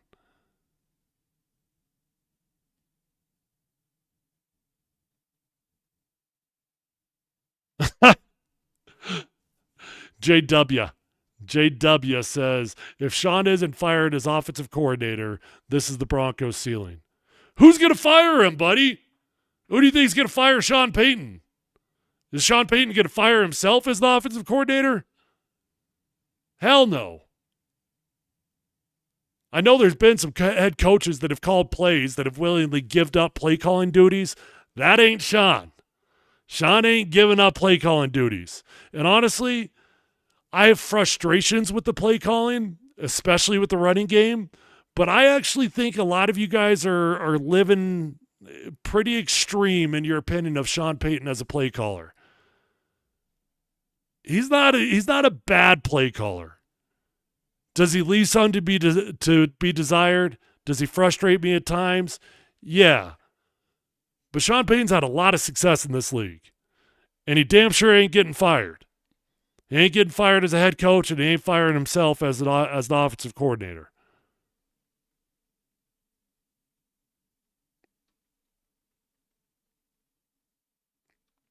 Wow. Tim Ferguson says Terrell Davis was the last good running back we had. I think you got a few blank spots in your memory there, bud. We've had a lot of good running backs here in Denver. A lot of them. Maybe not Terrell Davis good.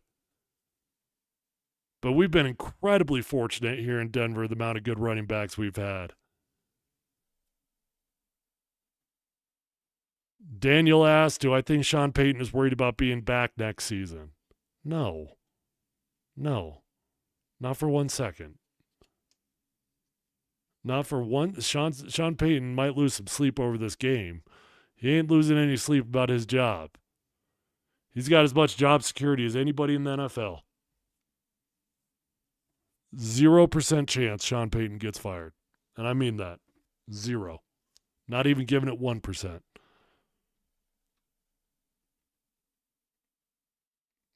I'm not sure what this one means. It says Sean's a contract guy. He leaned on the defensive line. I'm not sure what that means. Again, we got Sean Payton should resign.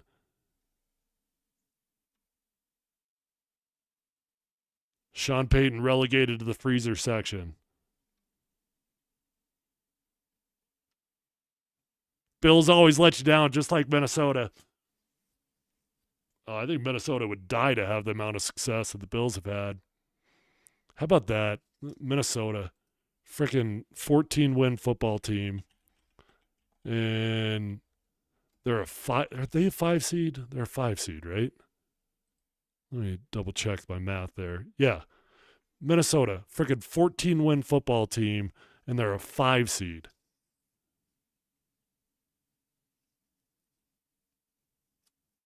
That's why a lot of people think that the seeding system for the NFL needs to get permanently changed.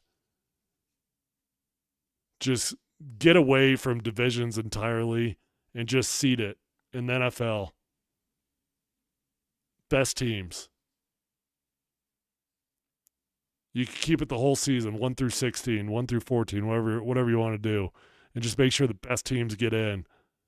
It is a bummer for Minnesota, 14-win football team, that they're a 5 seed. That's got to be the best 5 seed of all time.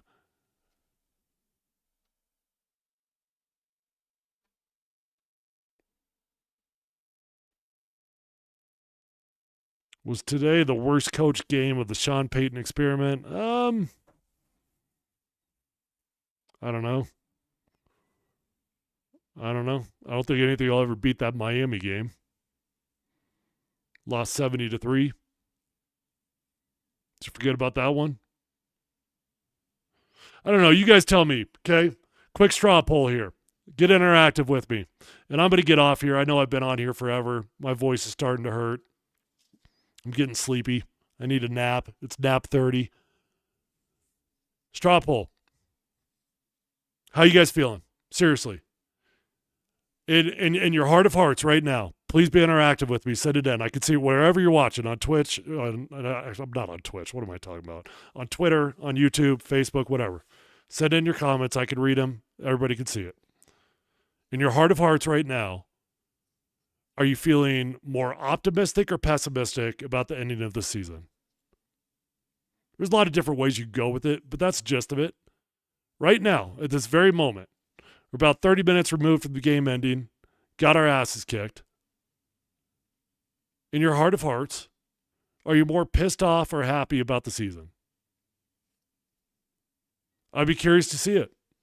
My guess is, if I get 10 people to respond, and I'll see if you guys love me enough to actually respond or not. If we get 10 people to respond here, my guess is, and I might be wrong, I think about 9 out of 10 of you guys are going to feel optimistic. About 9 out of 10 of you guys are going to be like, yeah, this season was everything I wanted it to be. But maybe I have no clue how you people feel. Yeah, I said you people. Relax. Relax. All right. I'm going to sit back. I'm going to listen. I'm lame. You're right. I always have been lame. Don't worry about it. I'm a square. That's why I'm sitting here talking to you people. I've got no life. All right. Dan says, I'm pissed the way it ended today, but all in all, I'm happy for the future. All right. That's fine. I think it'd be impossible to not be a little bit pissed off about the game today. Optimistic with an asterisk for today. Fine. Well, I don't know. Actually, I don't know. I mean, I don't know. I don't know what that means. Like is the asterisk that big? Is the asterisk big enough to take away your optimism on the season? What is today? What does today mean to you guys? What is today? What bothers you the most about today? And do you think not just like the letdown, but do you think it's got a reason to make you concerned for the future? That's the best way I could put it. The outcome today, Does it give you any authentic reason to be concerned for the future or change your opinion on what overall was really a tremendous season for the Denver Broncos? I think there might be something. There might be something that's enough in there. The Vance Joseph situation. That is concerning to me. The relationship between Vance Joseph and Sean Payton. My gut, and again, this ain't science, this ain't fact, it's just a gut. My gut tells me that relationship has been pretty icy now for a solid 6 or 7 weeks. I think even before the month of December. Even before the month of December, when everything fell off the face of the earth, I think that relationship was getting a little bit dicey. And who's to say we're going to get a better defensive coordinator? If we make Vance Joseph the fall guy, who's to say it's going to get better? Maybe it does. Maybe we play top 5 all year long. Or maybe we get a dude that doesn't know how to coach or scheme up a plan for the players that he's got, right? So I think if there's one thing, like if you're looking for a reason to be pessimistic, which I'm not telling you to do that, but if you're looking for a reason to be pessimistic, I think that's concerning. I don't love what my gut tells me about the relationship between Sean Payton and Vance Joseph. And the reason I don't love it is because my gut tells me Sean got very involved in the defensive game plans in the second half of the season. And I'm kind of like, hey, man, you got a lot on your plate, dude. It's okay. It's okay to delegate. It's okay to be like, hey, Vance, you got that? All right, cool. I got this over on offense. You got that. You got that. I trust you. You got that.